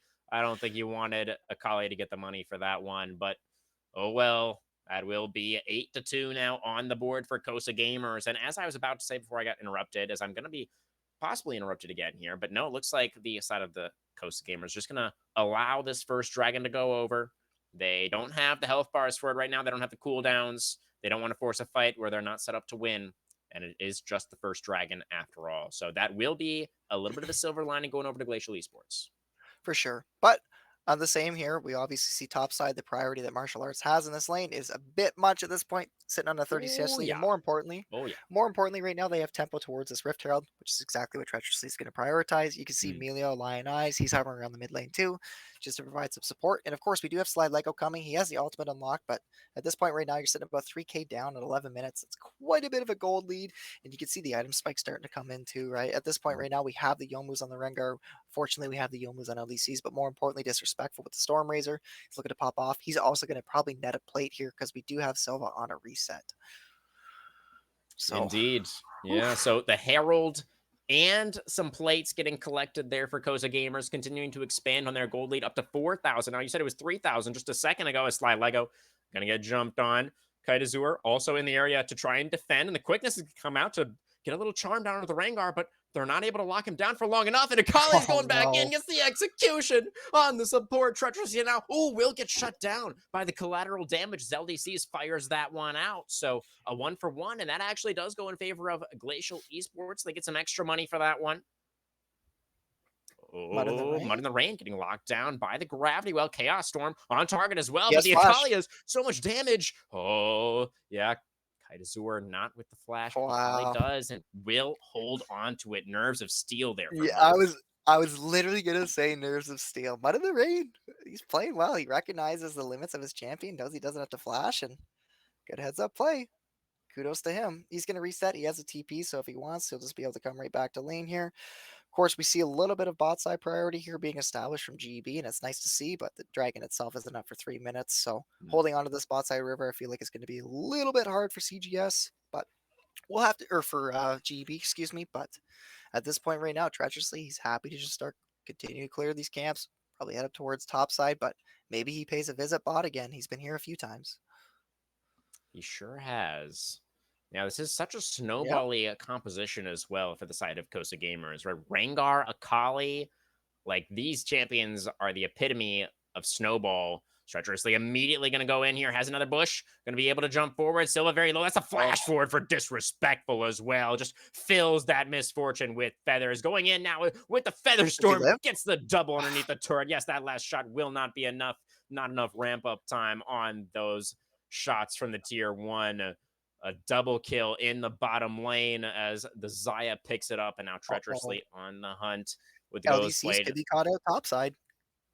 Oh, yeah, Uh-oh. the Graves looking to do some cross mapping, but maybe this is illegal. Oh, that's a blast going over the wall for martial arts. Into three, though. Set will be able to survive for a little while. Mud in the rain straight into the thick of things with the Twilight Shroud, and there's just devastation. There's so much damage already on this composition for Cosa gamers. They really, that fight, it just wasn't close at all. It was LDCs looking to find something in the enemy jungle and just getting the entire team punished for it.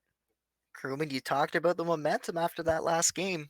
There's no way CGS should have been able to win that, in my opinion, but they played amazing. They were able to do it. And at that point right there, yeah, you got to be feeling so good. If you can win that game, you can win pretty much anyone. Feels like at that point Oh, it's really difficult for you to lose. And yeah, coming into this it's game just 4 right now, you can see like it's all coming together. These guys are really starting to warm up and sitting on an 8K gold lead, 9K, what 9K? I It's can't just math like again. game two. Yeah, it Yeah. was like a Oh, 9K gold lead at 15 in game two as well, right? For Cosa Gamers. yeah, Insane. They lost out in game one, and it seems they may have taken that personally, Turk. yeah, for sure. And you got to give it to them though, right? This game is definitely not over by any means. If this is indicative of anything that we saw last game, but you got to hand it Sure. to them though. They really came prepared for this series. They had to play every single Clearly. level one, and it didn't always work out for them, but they always had something planned. And I think they did a great job. GEB, nothing wrong with 5 pointing by any means, but you got to be able to make sure that you catch everything. And unfortunately, even when you 5 point, it's still really difficult to be able to defend against a late invade, let alone like three of them in like four of the games. So yeah, CGS has done a really good job establishing control of the map early on, and you can see Oh, here why right comes here. the kitty cat. Rengar, he has ultimate as well. He's going to get knocked up, though. He's going to take a lot He's of dead. damage. He's going to get burst down by the That's a huge Graves and the shutdown. Victor. Yeah, that is pretty. Well, actually, they'd already gotten the shutdown. Oh, LDCs had picked that up actually a little while ago. So, not a okay. shutdown this time around, but still a kill onto the jungler is going to feel really great for Glacial Esports. I mean, a kill on anybody feels pretty great from this position in the game, but getting the second dragon actually is going to feel even better with the scaling composition. And they're have a composition that's so good in team fights as well, right? This is a 4v5 CGS want to contest. fight Looks like it's this. going to come through. Oh no. Showstopper. The dragon does go over, but the setup is amazing from martial arts. He gets right into the thick of things. Just an incredible amount of damage from the haymaker. Mud in the rain, barely able to dive, gets away from the bullet time just in time. The facebreaker gets LDCs away from the wall. And once again, it's an unbelievably one-sided fight for Cosa gamers. Martial arts showing his skill. I mean, right then and there, that's a 4v5. And sure, you got a massive gold lead. You could basically hit him with the wallets, but even still, you got to execute that right. And that ultimate's perfect. Lands on the back line, hits a 4-man E, and then that W followed up that haymaker is just basically the cherry on top. The damage that comes from that set's just too much. And at that point, Mud in the Oh, Rain, he's in the back line too. The item advantages are just, they're there across the board for CGS right now. And mid turret falls, and you could expect a couple more turrets to be falling here real soon too. so. Oh, no, and it's a Chemtech soul. Oh, heartbreak for Glacial Esports. That was kind of like the one thing they had going for them in this game was the fact they were able to secure that second dragon, but Chem Soul, it's not even a win condition. You can't even play for that. Oh, Sly Lego is spotted here. Yeah, this Rakan is behind enemy lines right now, and he's about to be behind.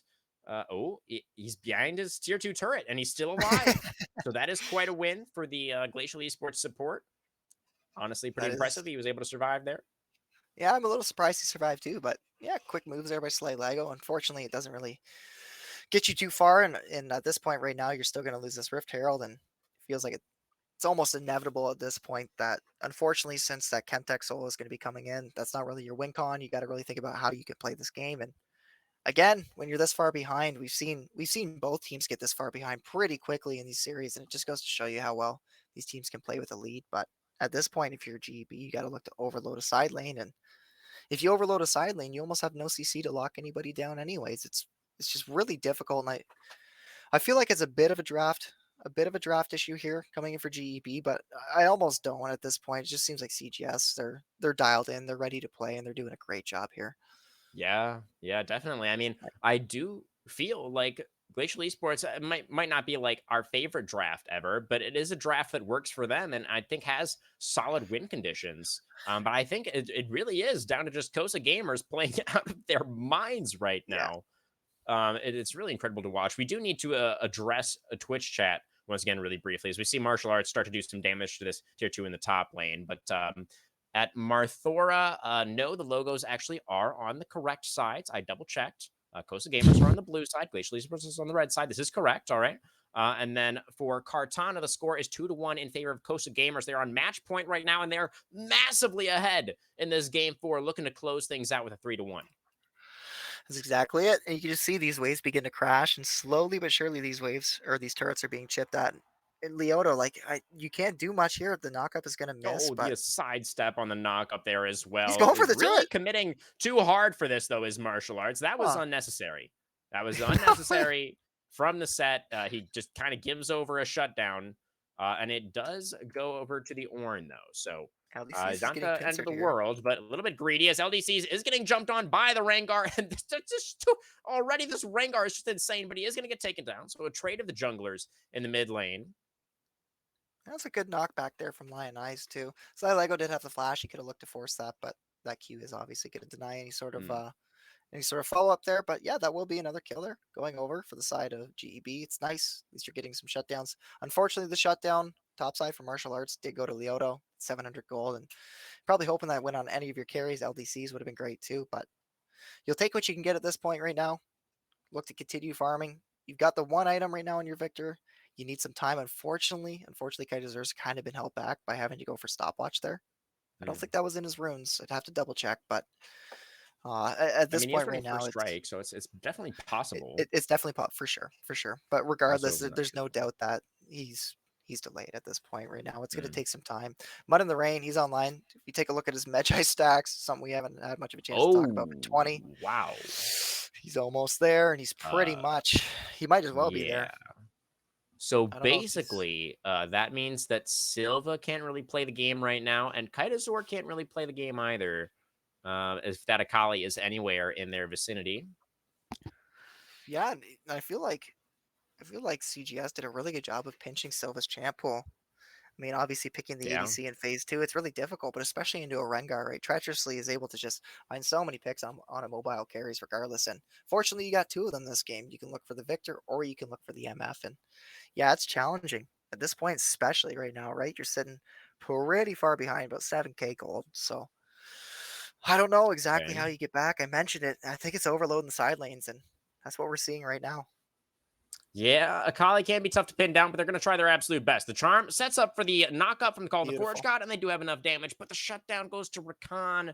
It's still a shutdown. It's still good money and some much needed pressure for Glacial Esports. But what's this on the cross map? Costa Gamers once again finding so much on the other side of Summoner's Rift. They get the tier 2 in bot. They're going to get this charge into the inhibitor turret as well, also pressuring that mid lane. The tier 3 is going to go down. Martial arts with a showstopper onto the Rakan to try and taxi his way towards safety, on the hunt from the Rengar as well for some additional move speed. The set is still getting run down. Treacherously thinking about going back in here to try and defend the top laner, and he will. He has that one bush to work with. Disrespectful on this side. The Oh, the red buff red. is going to burn down the Rakan. Martial arts still alive, by the way. Has the Haymaker to buy some more time. Disrespectful is flashed over the wall and absolutely zeroes out the enemy marksman. And now Leoto is all by himself, and he has nowhere to go. It's going to be a double kill for the top laner as well as martial arts picks it up. It's the 4-for-0. It's once again the Cosa gamers find everything and more in that team fight. Yeah, they're gonna net this inhibitor. Maybe a kill on LDCs too if he's not too careful. Oh, Oh, collateral damage. 1,000 gold. Oh, that's an overstep from Disrespectful, walking into turret range there. And also into Slight. Greaves' shotgun is generally not advised. Martial arts is also taken to. It does feel that the Costa gamers are starting to play this a little bit fast and loose, Turk. Oh, they definitely are. They're feeling Quickness themselves for coming sure. out. But Facebreaker to try and stifle this engage. Lego able to make it back. Kaitazor now here for the follow-up, but not quite in time to finish anybody off. Silva is strutting very quickly towards this enemy team, trying to chase somebody down, but now on the hunt, popped again from Treacherously should dissuade any further chase from coming through. All this aggression is warranted, and you can see why right there. Oh, Right there. yep. That's some Rengar gaming that we did just witness. Right. Again.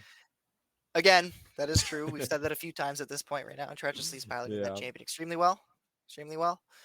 I'm a little surprised to Extremely see well. that it wasn't banned there, but of course, maybe GB expected that pick to be coming in phase 2, which was Mm, traditionally what we saw across the board. But this time around, they just pick it phase 1.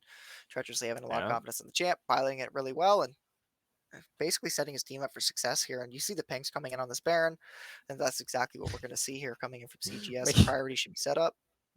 you built Storm Razor on Rengar. Yeah, why not? I I just guess. noticed. Yeah, Is that a thing? I I guess couldn't. it's just such an efficient item right now that anybody can build it. Apparently, I feel like Youmu's and Stormrazor would be pretty solid together. But yeah, I don't sure. really know I to mean, be I honest can with you, see Kruben. it. Yeah, like I'm not even hating on like Treacherously clearly knows what he's doing, and Lion Eyes is going to Oh, get completely blown away by that Graves, who is very strong also on 2.5 items, and probably has 3 honestly in base after picking up that kill.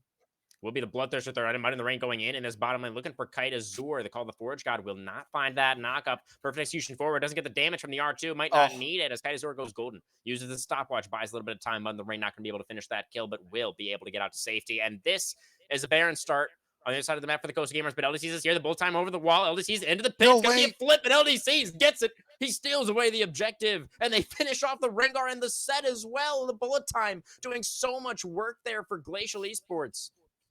Yeah, you layer the bullet time in, and LDCs with a perfectly timed smite. He nets a Baron. That's another objective bounty Baron, by the way. So that's our second one that we get to see this series, and pretty spicy. The tier 1 mid's going to go down too, and yeah, this is going to stall. By no means does it get you in the driver's seat for this game, but it at least buys you some time, and that's really what you need right now. They may be down a LDCs. Nexus turret, but they're still playing for it. They still have angles. They're finding them in this game, Glacial Esports. Their backs against the wall. They're fighting back well. Yeah, they are, and LDC's quietly getting up to that CS lead. He's pretty much done that every game, especially with his champ style, with his champ pool that he plays. The Graves, he's piloted it really well, and right now he's actually sitting on a shutdown himself. So 6-5 has a few deaths to his name, but that CS lead that he has over Treacherously definitely should not go unnoticed right now. And if they're able to, they need to lock him down and get that kill on that Graves right away. Yeah, we've seen it a couple times now. The damage from this Graves is just actually also really insane. It's rivaling that of the Rengar for sure, if not Yep. equaling it outright. Yep. Slight 16 there, overstep. 6 over. For sure. A slight overstep too from CGS there. Obviously, Lion Eyes was down, so that was a 4v5 when they ended up taking that Baron call. Definitely feeling themselves a little bit, and it will bite them. You mentioned it earlier when they were pressuring for that Nexus turret, a bit of the over aggression, and I think there is a good example of Mm. it. They get stifled a little bit in their tempo, but like we both talked about, yeah, this game state's still firmly in their control, but they need to be careful. They can't keep doing that. Yeah, I do want to say that if we get to the really late game, I mean, we're already approaching that, right? 26 and a half minutes in, give it, maybe 5 more minutes, and that Victor is going to have 3 items. And the Ornn is going to be starting to dish out some more upgrades. He hasn't managed to upgrade anybody just yet, but he is level 14, so should be able to accomplish that very, very soon. And I do feel like the scaling for this Glacial Esports composition might get to a point where the Cosa gamers start to run out of options. Yeah, they have a good shot for that for sure. Kaiser does stall a little bit of his core build by going that Zanya's, but rightfully so, I believe. Like the Zanya's obviously won't give you that much damage, but more importantly, it's that survivability. And if you're dead, you can't do damage. So that makes sense to me. That checks out. At the third item spike, it should be pretty strong. So we'll have to see exactly what he goes for. It could be Shadow Flame with that rod. Maybe he looks for the death cap. I don't know. Time will tell. But yeah, at this third item, Victor's going to be hitting hard. Not as hard as probably what they're hoping for, but you like to see this though, right? We're getting some Yeah, plays here. more GEB, money. you're playing for bot side. We will Whoa. finally finish off this tier 2. Sly Lego should be able to vacate the area. Not the empowered root, but the Rakan's still going to take a little bit of damage here. Martial Arts stepping forward. Going to get knocked up by the Grand Entrance. The quickness coming out now as well. Set in trouble. It pulls out the Haymaker. Gets a lot of damage down, but not enough to finish anybody off. The bullet time as well. How did he live? The Set's still surviving. Able to actually walk out of that one. Tier Oh, 2 the in the bottom lane. healing. Going to get taken What? down by LDCs, who flashes forward and eliminates Mud in the Rain from 50% HP. The Graves damage is absolutely nutty. In the mid lane, the tier Okay. 3 went down to disrespectful. There Yeah, is I a know. lot Bot side happening right too. now. Oh my LDCs is gonna goodness, net yeah, this turret. LEC is destroyed. The AD on this Graves is just disgusting right now. Put the team on his back. LEC is just split pushing to win. Like he's netting solo Literally. kills on Mud in the range. That Q flash is just so clean. Gets that kill, gets a tier 2 turret, gets a tier 3. Like, okay. Man's on a Wow. mission. We play on. We Yeah, play on. This game play is on. much closer than it was a little while ago. The lead was absolutely mind-boggling for the Cosa gamers coming up on the 15-minute mark once again, just like they had in game number 2, which remember, they closed out in literally 18 minutes. But this time around, that is not the case. The gold lead has been diminished substantially by Glacial Esports, and they have this incredible scaling composition to work with. Yep. Now their base is definitely exposed. They don't have their mid Yeah. inhibitor turret or their bot inhibitor turrets, so those inhibitors are ripe for the taking. But the split push, it's a bit difficult. Mud in the rain, he can play for that split push with that TP, but martial arts is gonna have a hard time splitting. Obviously, with that ignite, doesn't have the impact that the TP does at this point in the game. So split con or split win con could be a little bit difficult here for CGS. So we'll have to see exactly how they play around that. But it's really about this Baron. In a minute's time, we'll see how both teams pilot around this. But it's really about pushing this mid wave, getting the vision control that you can, getting set up, and more importantly, not getting caught. Definitely what we're Both going to be junglers. looking out Oof. for. There's so much pick potential for the side of Costa Gamers. It's kind of how they were able to create their lead in the first place, right? It's just kind of picking apart Glacial Esports, even if they're only slightly, only barely out of position. There's so many angles were able to be found in that early game, but they've been playing it out much safer since then on the side of Glacial Esports. They've almost completely stopped the bleeding at this point. They've been able to comfortably hold on to what's left of their base for the last several minutes, the last significant passage of play. Yep. And we are going to have those buffs spawning very, very soon now. That's right. Now comes the hard part. You need to establish vision control, but you're doing a great job of your topside jungle here. But more importantly, you can't get caught out. Treacherously does pop the ultimate just for the vision here to spot. And right now Threatening. they're doing a great job. GEB's just clumping up as a team, a Mm-hmm. 5-man unit, and they are pretty strong when they're grouped up. Look at this. They're looking to Absolutely. force a bit more with that Shirelia's pop. I don't think they'll Going find for it, it. but they are pushing CGS off this mid wave. And that's the most important thing right now. So they actually have set up Mm-hmm. on either of these neutrals, whichever one they want to play for, and rightfully so. They picked the Baron. Yeah. Chemtech ult doesn't matter that much. And right now they've been able to establish this vision control. Martial arts Oh, is going face to face check. check. Martial arts backstep on the grand entrance. Said okay for now, and we know how tanky this guy is. We know how hard it is to burst this guy down. Oh, the Disrespectful flash! sidestep on the collateral damage, but the knockup comes through, and they get the Zaya right at the start of the fight. Seth's trying to turn it around with the Kaiser? showstopper, but he's also going to get cut down. Here comes Mud in the Rain now. The Akali trying to see if she's going to be able to make anything happen, but the fight seems like it's pretty much already lost for the side of Cosa Gamers. They lost their top laner and their AD. Oh, Gonna the have to TP back top. away from this one, potentially give over the Baron. This is a TP in the top lane for Mud in the Rain, but the TP in response for Kite Azur matched by the mid laner on the other side. Treacherously, gonna catch out the Rakan, who was separated from the rest of this team after that teleport away from the victor. Mud in the Rain waiting still in that top lane. Not committing to anything right now. Baron will go over. The Wow. Chem Dragon will also go over. This is going to be Chemtech Soul Point. 3 of those Chem Dragons stacked up for the Cosa Four-man top. Gamers. We have a four-man Uh, collapse right now. Mud in the rain. that is misfortune on the flank, but there's so much damage. Oh, Just able to zero out the mid laner with the help of Leoto. And that is another kill now going over. This is only 1,000 gold now separates these two teams at 32 minutes. Treacherously is going to be able to secure this bot lane inhibitor. This game really is anybody's to win from this yeah. position, you have to imagine. What a shakeup, eh? You think game 4, you think game 3's done, right? Game 3's a wash, right? Totally a You wash. thought It's game over. threes. Yeah, true. I suppose. I suppose. In game 4, I kind of thought the same thing. Like GEB, how do you come back? But Yeah. turns out they can do it. Sitting at about a 1K gold deficit, which let's be honest, that doesn't matter. LDCs, Baron recall. See you later. And now the siege begins bot side right now. It looks like both carries there, Mm. hugging towards this wave, of course. Rengar, the only one in the area, does have the ultimate up soon right now, but CGS is on the back foot. And of course, we see GEB beginning to actually set this up. If they're able to match that inhibitor, of course, they won't have that natural push into their base, which should buy them a lot of time. But we're gonna see something. I Here feel. comes Rengar. Some decent damage onto the Oh, the Rakan. damage! The knockup comes through, but it's not enough. Sly Lego getting burst down once Oh, again. the The bullet damage! time is so much damage. Oh, and they are able to take down the Rengar under the rain. Forced a perfect execution away. The collateral damage almost enough there to finish off the Oh Akali as no! well. Karn butting his No! head into the wall in frustration that the mid laner didn't die there, but it will just be that 1-for-1. Baron still on for just over a minute for the side of Glacial Esports. They're pushing in. It's a flash forward for Is this game? LDCs. Not quite able to find anything, though. They're on to the Nexus turrets. It's the There's four-man defense that's going to have to come through. Under the rain, still in the fountain, still trying to heal up. The Nexus turrets are getting eviscerated. They've been taken down. You have to go in now. Cosa Gamers, it's now or never. The Haymaker gets some good damage down. They do manage to take down the Misfortune, but the Zaya has been traded the Showstopper back onto the Graves, but it's not enough as the set does get collected as another trophy for LDCs. LDCs. This Graves was just too much to deal with. He had too much damage. It was too much for the Cosa Gamers to overcome. And Turk, we go to Silver Scrapes and Game 5. Like, this is anybody's series, crewman. I don't even know what to say. I do not even know what to say. That's impressive gameplay.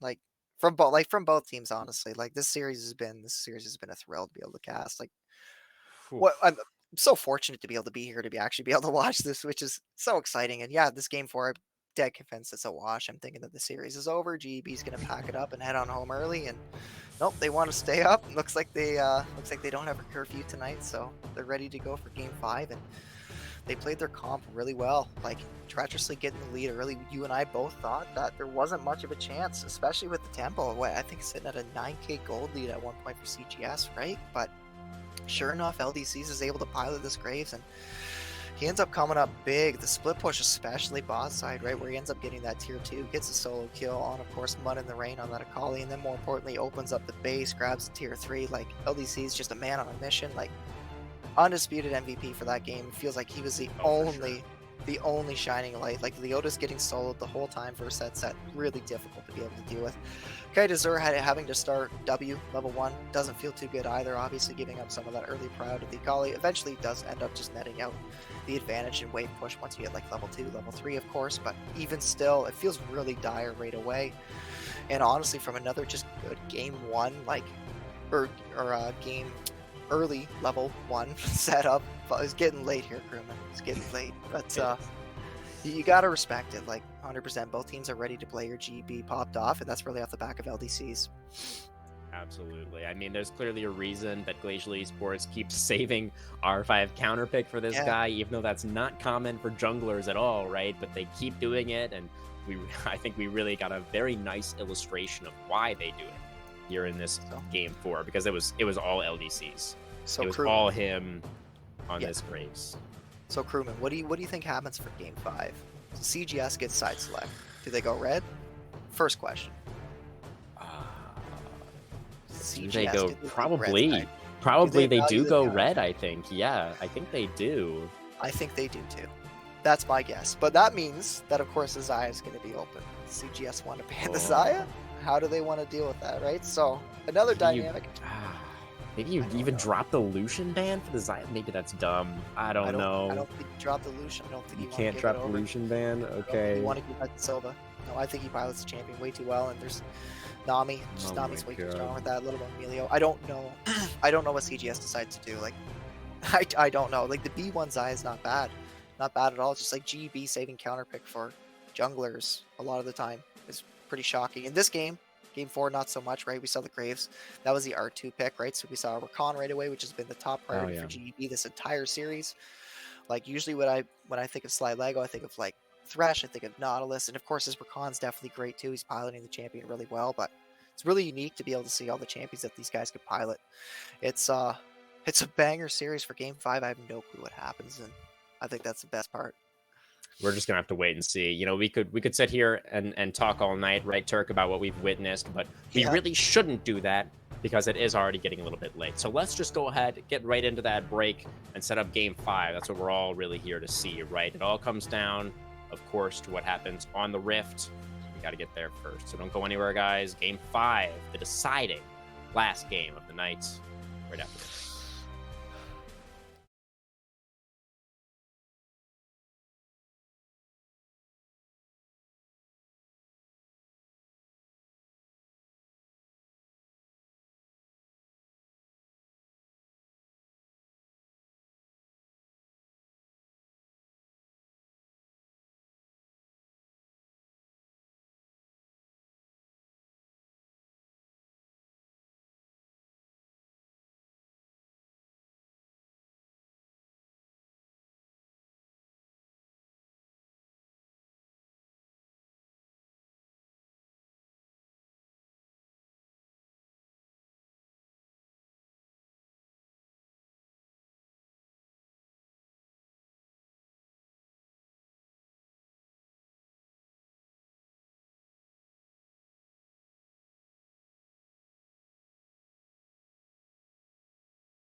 All right, everybody, here we go. Getting ready now for our Game 5 draft, our final draft of the evening. It's looking like we will have Glacial Esports returning now to the blue side as Cosa Gamers squad have elected red for this final battle. And that's kind of what both you and I expected, to be honest. Talked a little bit about it off the record there. Cosa Gamer squad figured they'd want that red side, so we'll have to see exactly how those counter picks end up playing out. Generally, teams save those counter picks for mid lanes, but I mean, we've seen GEB use it for jungle, so anything's possible at this point in time. But yeah, I mean, this is it. This is for everything. At this point, the last 4 games are completely irrelevant. This is a best of 1. Focus on what you can do this game. If you got a curveball, now's the time to throw it out there, right? Maybe these players want to default right back to comfort. We do have a bit of a roster change here, if I'm not mistaken there, my good friend. Indeed. Yeah, I think a best of 1 is going to be exactly the right way to think about this game, Turk, because as you were just mentioning, we do have some more roster shuffling coming through from the Cosa Gamers. We have Animal back onto the Rift now, going to be moving into that top lane. We have Mr. America coming into the jungle position, which means that Treacherously is moving down to ADC because Disrespectful has been subbed out, and also Unless is coming in the support position. You can't keep tabs on these guys. It's a lot. It's a lot. There's a lot going on, guys, which is exactly why I was so excited when you called it the best of 1, because it's basically a completely different team for the Cosa Gamers. Yeah, it really is.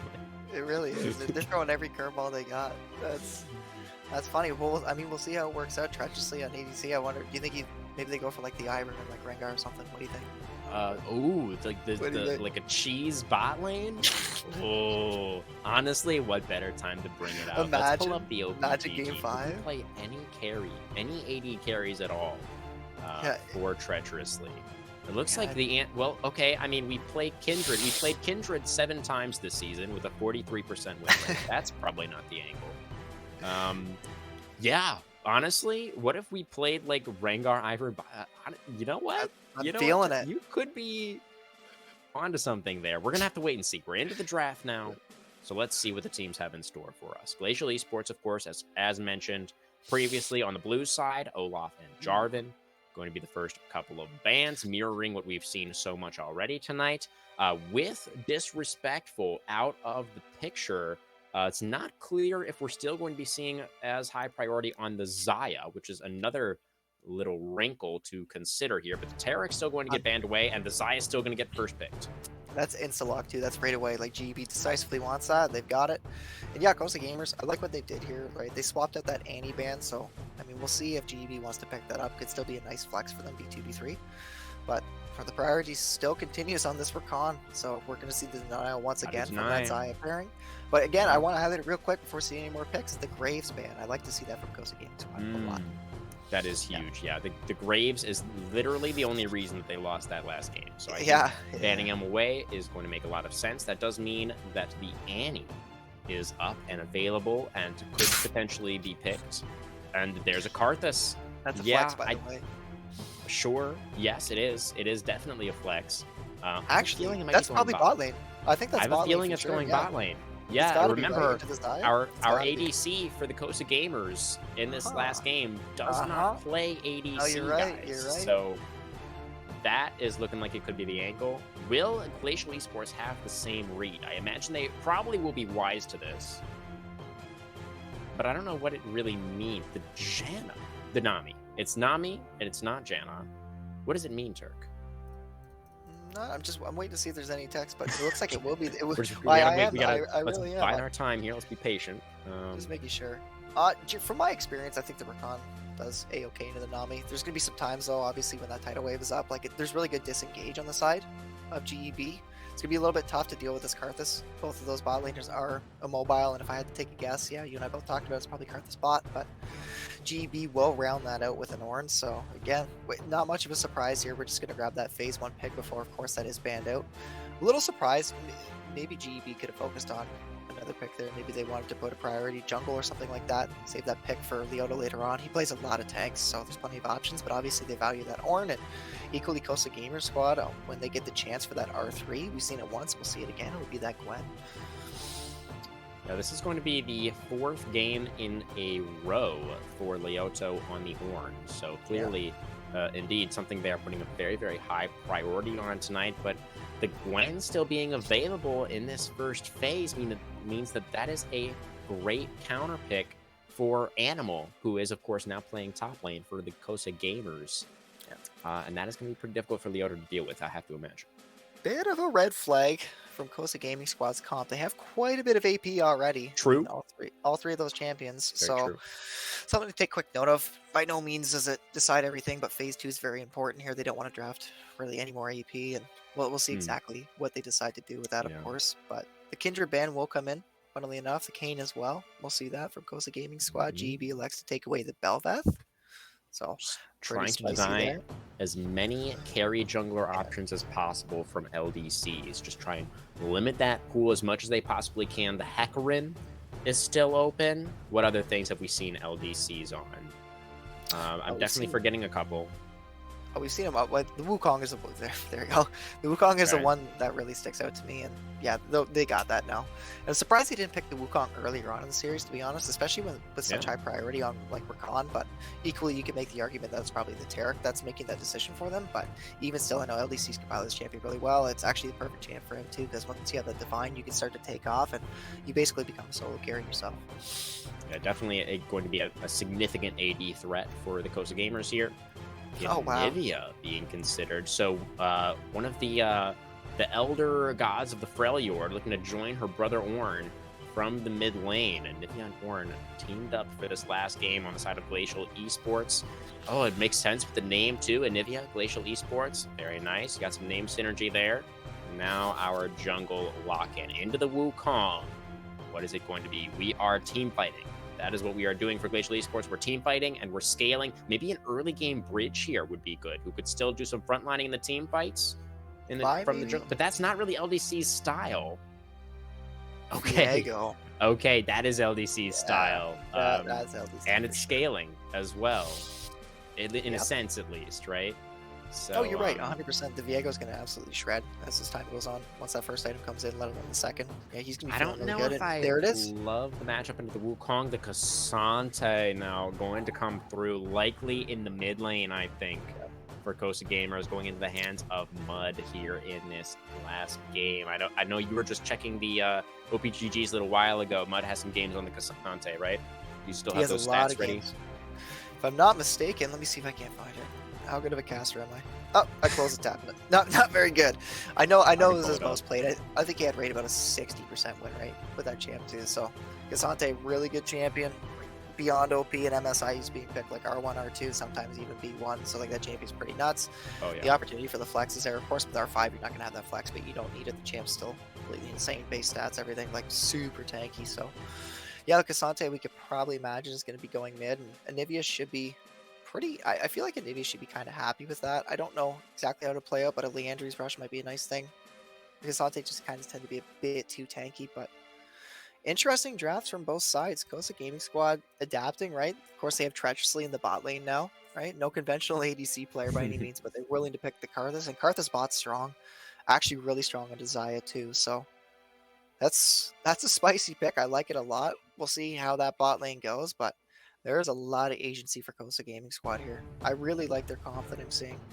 It's going to be a fun one once again for us, Turk. We've been having fun ones all night long, and I see no reason why this last one is going to be any different. I do have those stats for us for Mud in the Rain. 56 games on the Cassante this season, 61% win rate. So, yeah, pretty solid.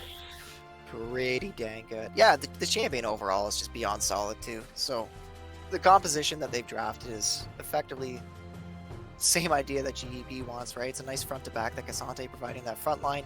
Obviously, if you're able to, though, what the best thing that you can do as Cosa Gaming Squad is find those flanks. The Wukong flanks are insane, but if you do even still standard front to back, you're pretty dang strong with the Karthus able to just consistently, consistently pump out that damage. But GEB, when it comes down to it, they have the comfort. This is exactly their playstyle again, right? Yeah. We see it once again. The Xayah priority has been there the whole series. We're going to see a first pick this time, once again from GEB. So I don't know if this is anybody's game, crewman. And sure is. Sure is. It's anybody's trophy to lift at the end of the split here. VTS Spring You know, like you were just saying, Glacial Esports, they once again have a composition that very nicely fits their style, but that hasn't always worked out for them, right? And once again, I do feel like we are in a position where Glacial Esports, they do not have very many tools in the early game here. I mean, Viego can duel, but into Wukong, it's a little bit difficult. You kind of like need to get the jump on him. Ideally, you have somebody else around to help out as Yeah. well. And with Cassante in the mid lane, like I feel like he's definitely going to be pushing in this Ice Bird at least for the first 5 minutes, if not longer. I don't know. I mean, Glacial Esports, this composition is in their sweet spot, but Cosa Gamers have shown tonight that they are comfortable in sort of hitting that sweet spot right where it is, and you know, capitalizing on maybe some of the weaknesses that come with playing style like what Glacial Esports like to play. Yeah, for sure. In Cosa Gaming Squad too, there's a couple things I want to highlight. I'll give a pro and then I'll give a con. Real quick, the pro itself is like there's so much gank setup in pretty much any lane for that Wukong, especially once you hit 6. Like you gank mid, Yeah, 2v2 is true. really strong, your 3v3 bot side strong, your 2v2 top strong. Obviously you have the counter pick, but equally so, right? We'll talk really quick about it. They lack a lot of wave clear themselves too. So if they end up getting behind, it could be really tricky for them to be able to deal with the siege that comes in from GB, which is basically what happened in the last game, if I'm not mistaken. Just lack of wave clear. GB is eventually able to sort of somehow claw back into that game and net that win. And yeah, I really feel like it's off the back of a lack of wave clear. That's a major thing. But we'll see if that comes back to bite them here. But yeah, both comps, as far as I could tell, like Cosa Gaming Squad, they throw curveballs at us and the players constantly. So it's always fun to be able to cast these guys. Like you just never know what's going to happen. But I feel like this is comfort for everybody across the board for them too. Definitely. I think we wouldn't have it any other way for Game 5.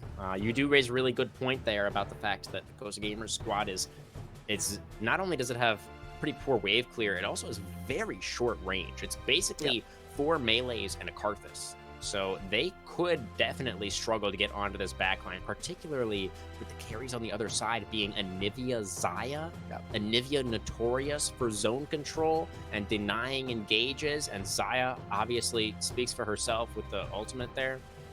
So it is going to be really interesting to see who ends up coming out on top. But overall, you want to toss out a prediction for us, Turk? It's not an easy one to call, you know, far from it.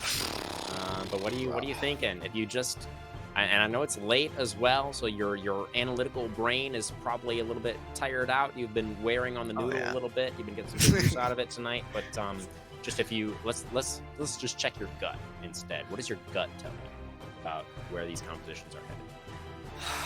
My gut always seems to be the easier to execute team comp, and I think yeah, you're going to be going into the Nivea. It's going to suck, but Cosa Gaming Squad, I really like their comp. I think if they're able to execute properly, like I think they've got it. Karthus is going to do consistent damage. Like I don't think you drafted too much AP. I think you have probably just the right amount. As it is, they're still going to be building some MR, but now you have that Wukong, which is that AD carry that you want, of course, and then that Cassante to round things out. Like I really like the comp coming in from Cosa Gaming Squad a lot. I think it's easier to execute, as I mentioned. I think it's consistent damage too, no matter what. Karthus goes down, he's going to do damage. So it'll be interesting to see for sure. GB has a great comp too. It's exactly what they want. It's right in their wheelhouse. So they get that standard front to back too. They want to scale into the late game with the Ornn items, that level 13 mark, that Anivia, the wave clear that they have is crazy. So if GB gets ahead, no doubt they can snowball it. Cosa Gaming Squad's gonna have a really hard time pushing their advantage as well, especially around neutral, like, especially around turrets and whatnot. The wave clear that Anivia has and that Zaya is a lot. So Cosa Gaming Squad, I think that they can do it just based off execution, but if they're too focused on turrets, I think it's going to be really tricky. They need to play around neutral objectives first. All right, Glacial Esports Black sitting comfortably right in the middle of their wheelhouse. Cosa Gamer Squad looking to drop down from the ceiling and hit them right where it hurts. Don't go anywhere, guys. We're all tied up 2-2, the deciding Game 5 when we come back. See you.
Oh, yeah. All right, everybody, once more into the breach tonight for both of our teams and, of course, for ourselves as well, joining them to see all of the action, to see who will I'm emerge as the VTS Spring Split champions. crewman. I'm rubbing my crystal ball right now. This is gonna be a spicy level 1.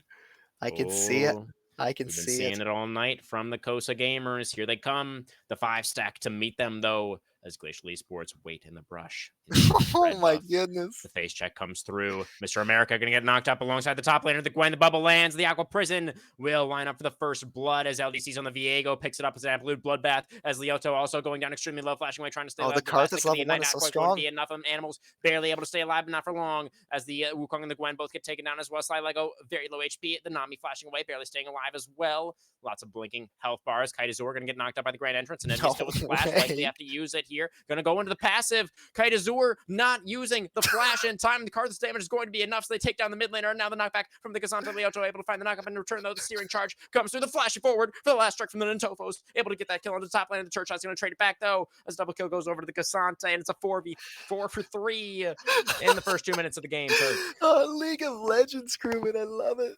Oh my god.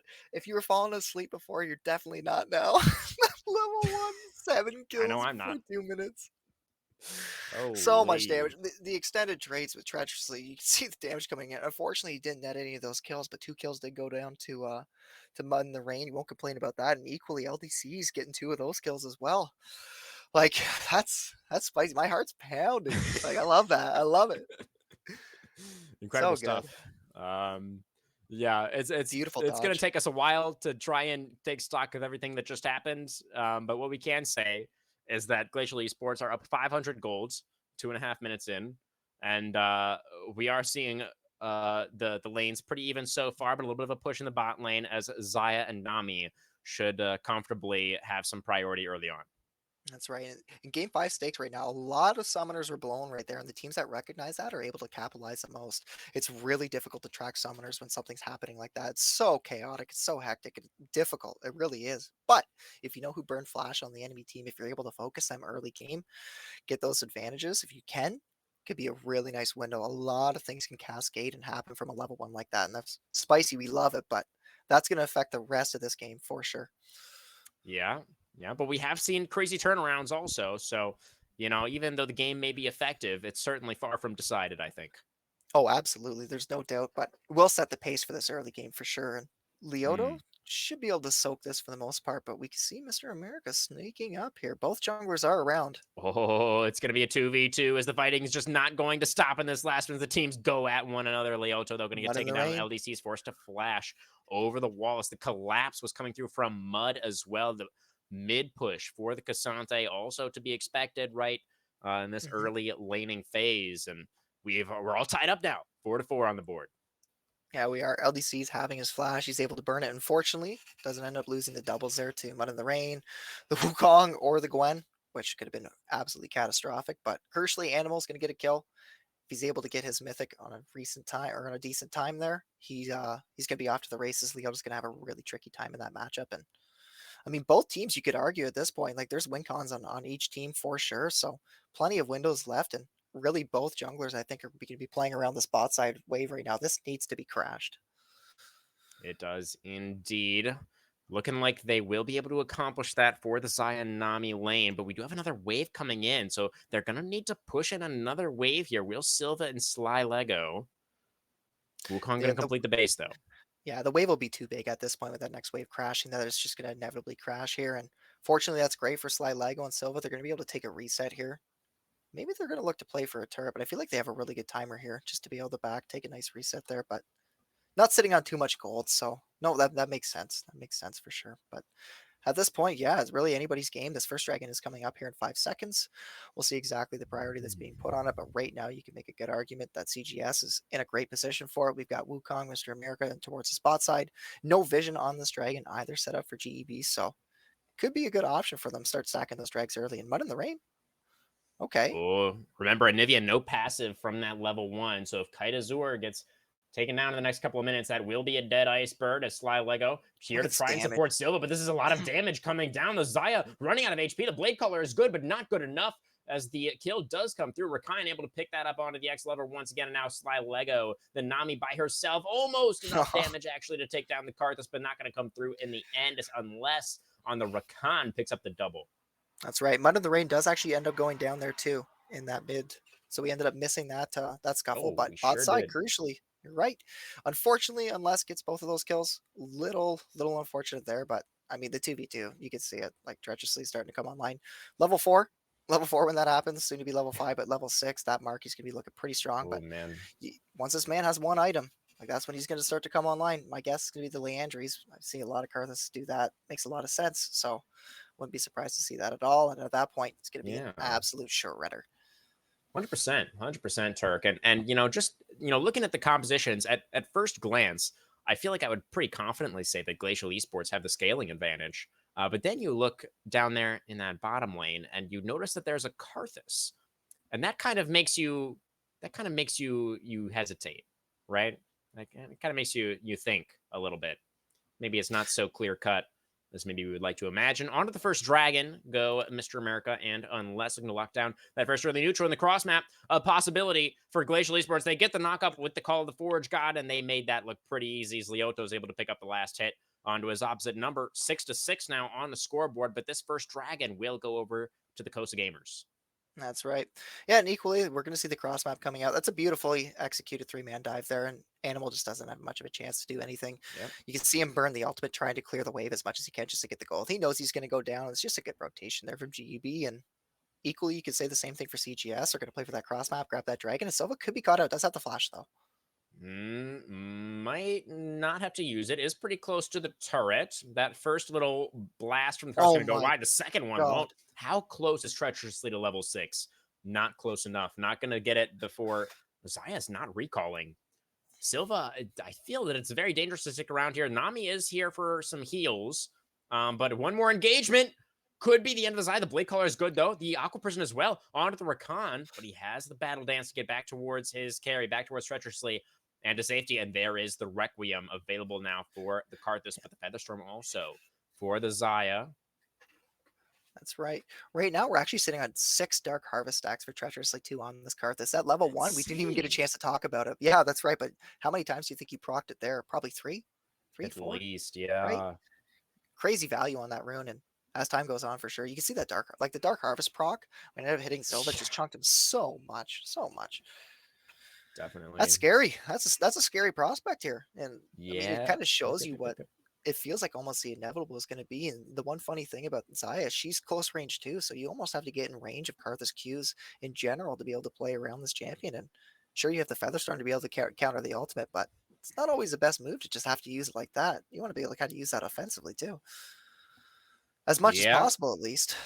It's looking that way. Not the first strike Karthus this game, obviously. So you're not going to be using it just to farm gold or anything like that. But just using it to chunk people out can also be really valuable, right? Just to get yourself priority at certain points in the game. When you want your opponents to be low HP, you can just kind of have Karthus press his R button and should be able to accomplish that pretty easily. So definitely something to look out for.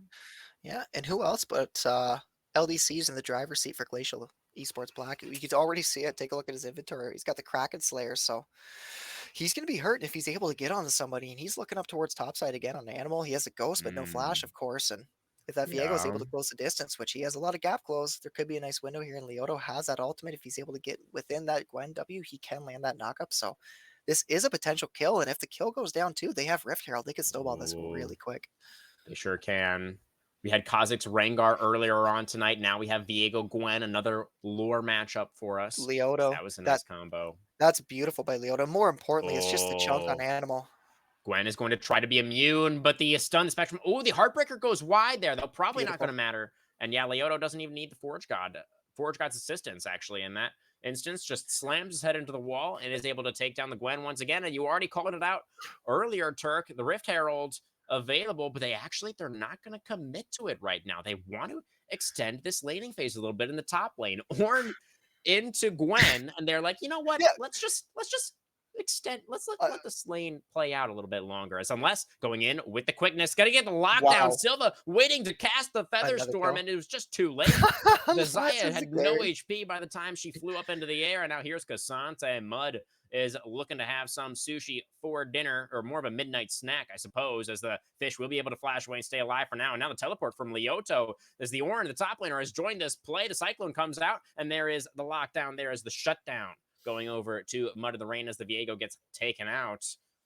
So a nice response from Glacial Esports, but ultimately not enough to save their jungler. We're living in a parallel universe where Glacial Esports Black actually strong side Leoto, which is funny. That's a couple dives now that we've seen up top side, and you got to give kudos to CGS. They've done it time and time again. The cross map is there. They were able to set up that play bot side, net themselves. I think was it 2 kills, 1 kill? Don't know. I can't remember. Just the one that time, I believe. Just the one on LECs there, netting that. I think that might have been a shutdown as well. So It was. it's actually Yeah. 600 gold. To So Casante. to Casante, that's right. Mud in the Rain, really happy to get that. You can see the Merc Treads coming out too. Right, the Merc Treads should get pretty good value, especially into that Anivia, obviously, right? But it'll be interesting at this point right now. It's pretty even game state. I think Leota, Interesting. that We was a have great a TP. lane swap here, Turk. Yeah, yeah, that's very interesting here. It looks like both teams are trying to play towards outers, and more priority is definitely being put on this dragon here for the side of Certainly by the side of Cosa CGS. Gamers, at least, as they do have most of the team down here on this bottom side. Gwen no teleport, but that is going to be Oh, an engage in the mid lane as Kaitazor, the Icebird, going to try to flash away to stay alive. Does have the passive back up now, so we'll have that as she goes into egg form underneath her turret. Will be able to respawn with full HP. So the Anivia still going to be around to potentially contest for this dragon. But again, the Zayanami are just not anywhere near this objective spawning right now. They are looking for plates in the top lane right now. LDCs is in the area. and this is a good heads up play, I think. The more I think about this from Glacial Esports, the Okay. fact that they actually cross map and they send Silva and Sly Lego up topside, it shows to me that they actually can't lane against the Karthus and the Rakan, which they can't. So they Ah, preemptively rotate to try to play for as much resources as they can towards topside. And they've already netted okay. themselves one plate. They're looking to be able to maybe take this turret too, but Yeah. it's all on I Animal to be mean, able to wave clear.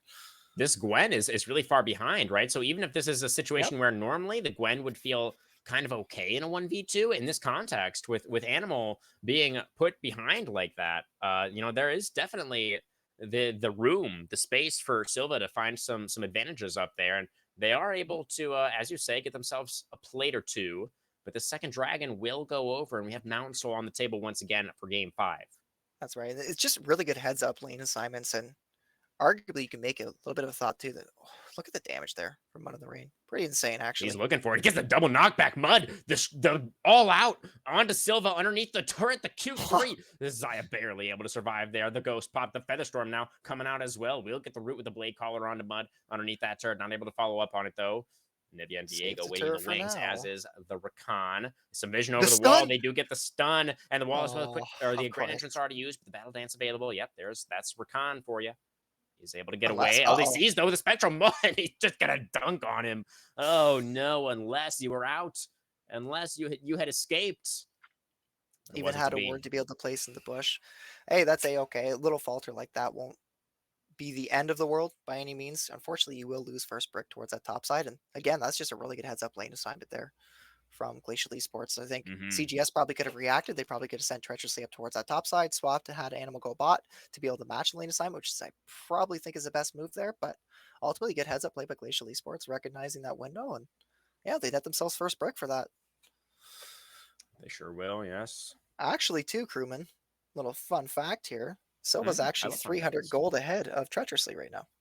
Oh, that is pretty fun. Yeah. Funnily, funnily Um, enough.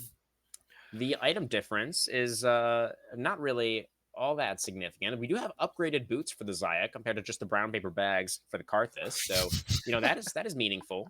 And the gold lead overall, if we look at the entire team gold difference, is 3K in favor of Glacial Esports, which again is significant. Obviously, part of that, as you were just mentioning, is coming from that bot carry position, a small part. Yeah, and LDC is really the one who's kind of in the driver's seat. He's actually sitting Mhm. about 3K ahead of Mr. America right now, and Yeah, he's pretty doing a most great of the job. gold lead on the Yeah, Viego he's there. part of 7 of 8 kills. Like he's a man on a mission. He pretty much solo carried game four Mm, for that's for true. team, Yeah. and obviously the team played as well as they could given the circumstances. But LDC's is one who set the tempo for basically all of that early game. Again, that solo kill that we talked about bot side with the tier 2 and the tier 3 turret, and he's poised to take this game over as well. And this is when it matters the most.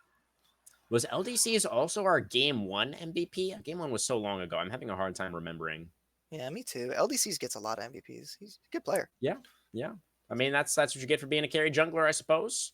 So it's a little bit more of a flashy role within the team. Looking to take down Shirley here. Viego will be successful in doing so. We haven't been able to secure any dragons yet for the side of Glacial Esports, but the Rift Heralds have been pretty much on lock.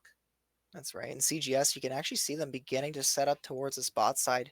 More importantly, getting the vision, which is the most important thing right now. Really be able to track LDCs in his own jungle, but crucially, LDCs isn't too worried about that right now. He's playing more towards top side, and Mud in the Ring could be caught out, actually. The Kraken Interesting. Slayer and the Divine, he can shred that Cassante, I believe. Ah, he's Cassante and he has a Jack shot. Ah, I'm pretty sure he's maybe you're unkillable, right. actually, Turk. Yeah, maybe you're I right. I actually don't think know. he just can't die. It's pretty much against the laws of nature. As that's going to be a big engage over the wall. As a nice little ward from Cosa Gamers to spot out that fish swimming a little bit too far downstream. And Slilago will be taken down. Mud in the Rain now is going to try to demonstrate the superb survival abilities of Cassante. Oh, And by demonstrate the survival powers, I mean he's going to get taken down. He's going to get caught out. And he will be killed. So we'll demonstrate the lack of invincibility the champion can have. beautiful. Nice Feather Storm there. Still getting caught by the charm is Silva, but going to be able to stay safe in the end. I think Leota just TP'd to his base, to Oh, dear. his Nexus That's not turret. ideal. I don't know for sure. I don't He want to say did just use 100%. teleport. He teleported somewhere, and he is currently exiting his base. So, Yeah, well, I think okay. yeah. Could happen. I Certainly shouldn't it have could be called a him. I shouldn't have possibility. called him out. I should have left it. No, maybe nobody would have noticed. Yeah, I mean, I certainly did miss it the first time, but it is, it's a little bit embarrassing, but mistakes do happen, and it is important to it is an could be an important piece of information. Looking forward in this game, Leota, we've seen so many times with those clutch teleports to join team fights and help turn them around for the team. So not having that, especially for this player, can be really important, really damaging for the team. Yeah, for sure. Fortunately, right now they're looking to group up, so it won't be the end of the world. And also, I don't think Cosa Gaming Squad actually knew that he used the TP there. I don't think he did it That's inside true. Vision. Yeah, So I they do. don't think They they are not actually know aware. like we do, like all of us do here. But right now, you can see it's all about this mid priority. Whoever's able to get it right now, and you know who the wave clear has, and also the zone control. I mean, the Anivia Zaya, they're unmatched at wave clear. They can escort this rift in, probably grab this mid turret Yes, and the dragon at surely. the same time while ODCs is soloing this, and Back onto boom, the rift. We'll destroy the beautiful. tier 1. As you say, LDC is already onto the other objective as well. Very nice. Using that Rift Herald for priority in the mid lane Yep. and allowing Viego to take that uncontested dragon, stop the soul stacking. Still anybody's game. And I'd love to see this rotation from Glacial Esports. Need to be a little careful mid lane, but they see all the members heading towards topside for maybe, I'm not so sure why, but in the meantime, you can see exactly what's happening, and all of this is being denied just based off one ward. So wards are so crucial. Make sure you buy them, as many as you can. Pinks, obviously. Definitely. Yes, The only yes. one that's the only one you can Unfortunately, buy. So. not able to buy normal wards anymore. That was removed a little while ago. But Wasn't that like yeah, that was forever ago, wasn't it? few seasons maybe. Yeah, I don't quite Uh, remember exactly. It's hard it to doesn't. say for sure, but That's too late. it's been a Doesn't matter. while. Doesn't Yeah, matter. it doesn't really matter. You're quite right. What does matter is the fact that this game is still very close. We are still sitting at that 3K gold lead for Glacial Esports, but that gold lead has not changed really at all in the last several minutes, right? So Costa Gamers sitting comfortably right now in this position. Yep. They have their And at this point Karthus right now, scaling up. all the priority gets shifted with that dragon being taken. It's not up for another 4 minutes. All the priority goes towards this Baron, and both teams can do this Baron pretty quickly. Honestly, if that Karthus treacherously is able to get on it, he should be able to Yeah, shred it himself, honestly. yeah. So both teams need to be very cautious around that. You can see Sly Lego already setting up the vision control, and he's got a couple good wards there set up. Should be able to spot anybody looking to take that Baron. But for now, yeah, as long as there's a ward on it, you're able to push out your waves. You should be a-okay, but any lapse in judgment or any lapse in vision, excuse me, can definitely lead to some lapses in judgment. So we'll pay close attention to that, but Mm. it's all about vision control right now. And we have seen these teams go for some pretty aggressive Barons over the course of the night, right? So we know that it's not going to take much. If they see an opening, they will go for it. And they definitely will. And at this point, as you mentioned, it's really about establishing that neutral vision. The game state slows down, and this is good for both teams.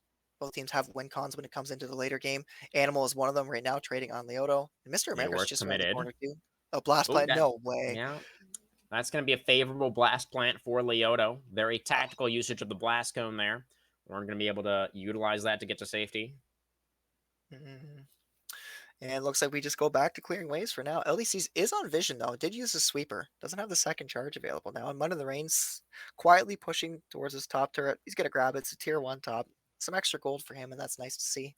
Doesn't really change much of the pace of the game.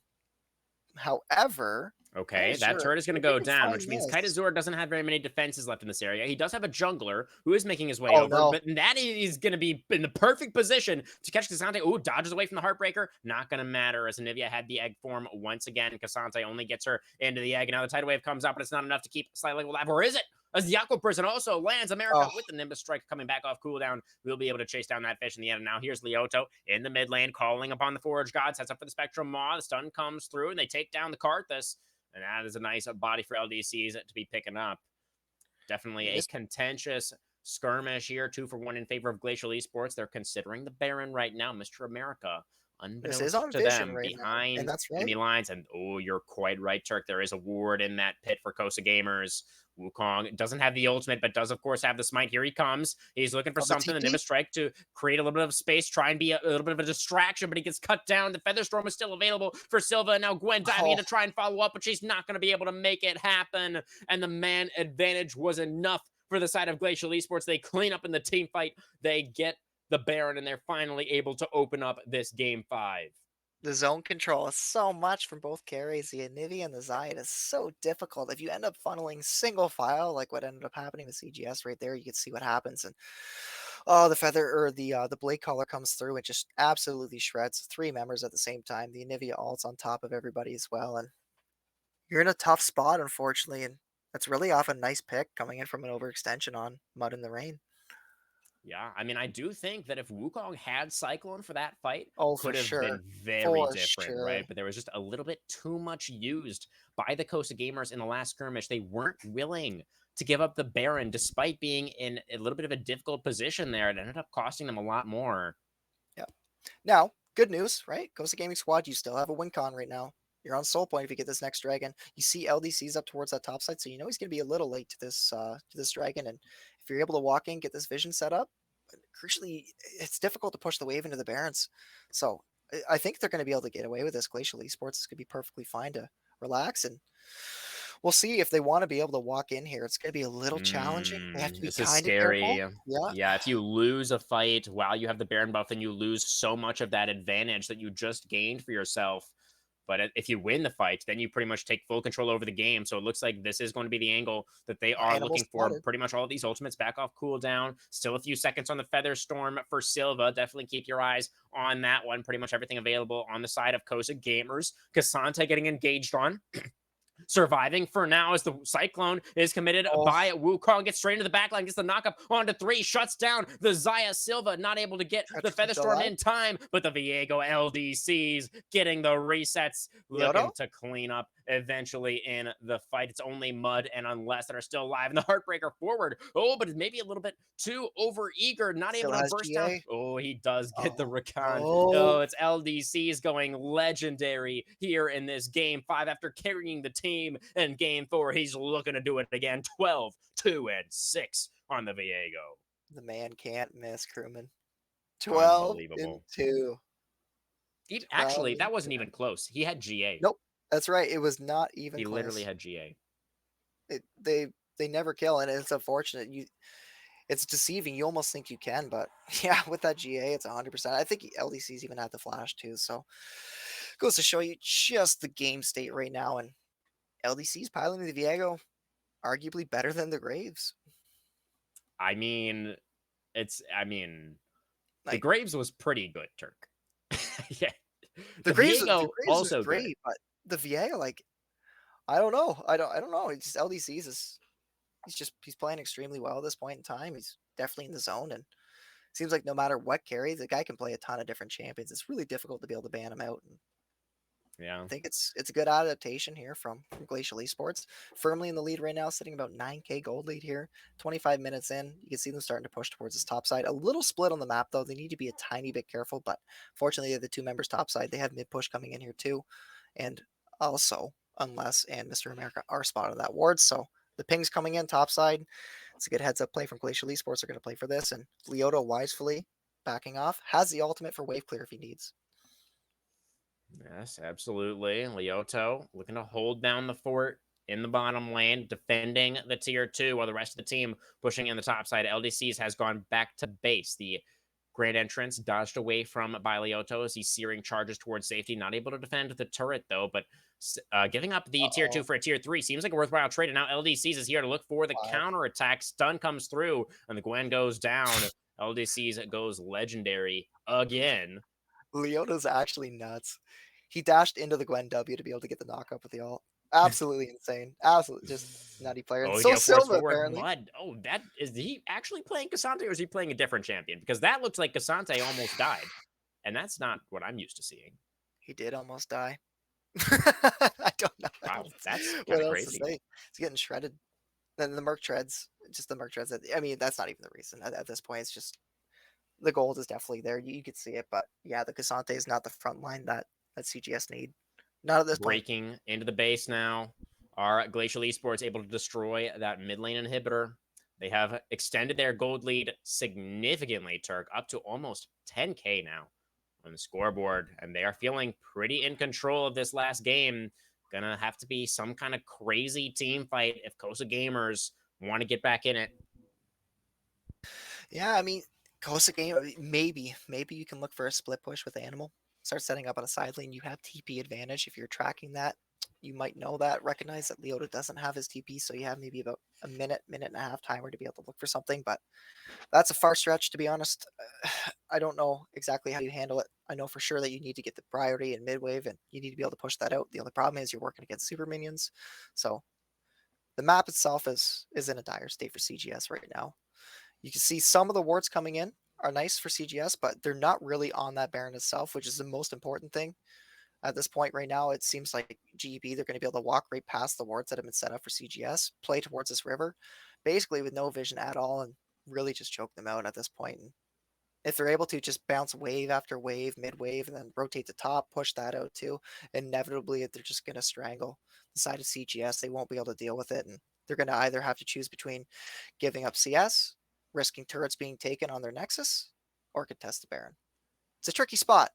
A tough choice to make, to be sure. Yeah, not one that you're really gonna enjoy being forced to consider. As Animal is gonna try to be immune up here. Spectrum already used, but that's a pretty short It's cooldown. It's gonna damage. come back in just a minute. The Heartbreaker forward, and yeah, LDC's made that look pretty easy. He's still legendary, guys. That much hasn't changed. LDC's. I guess the L must stand for legendary, huh?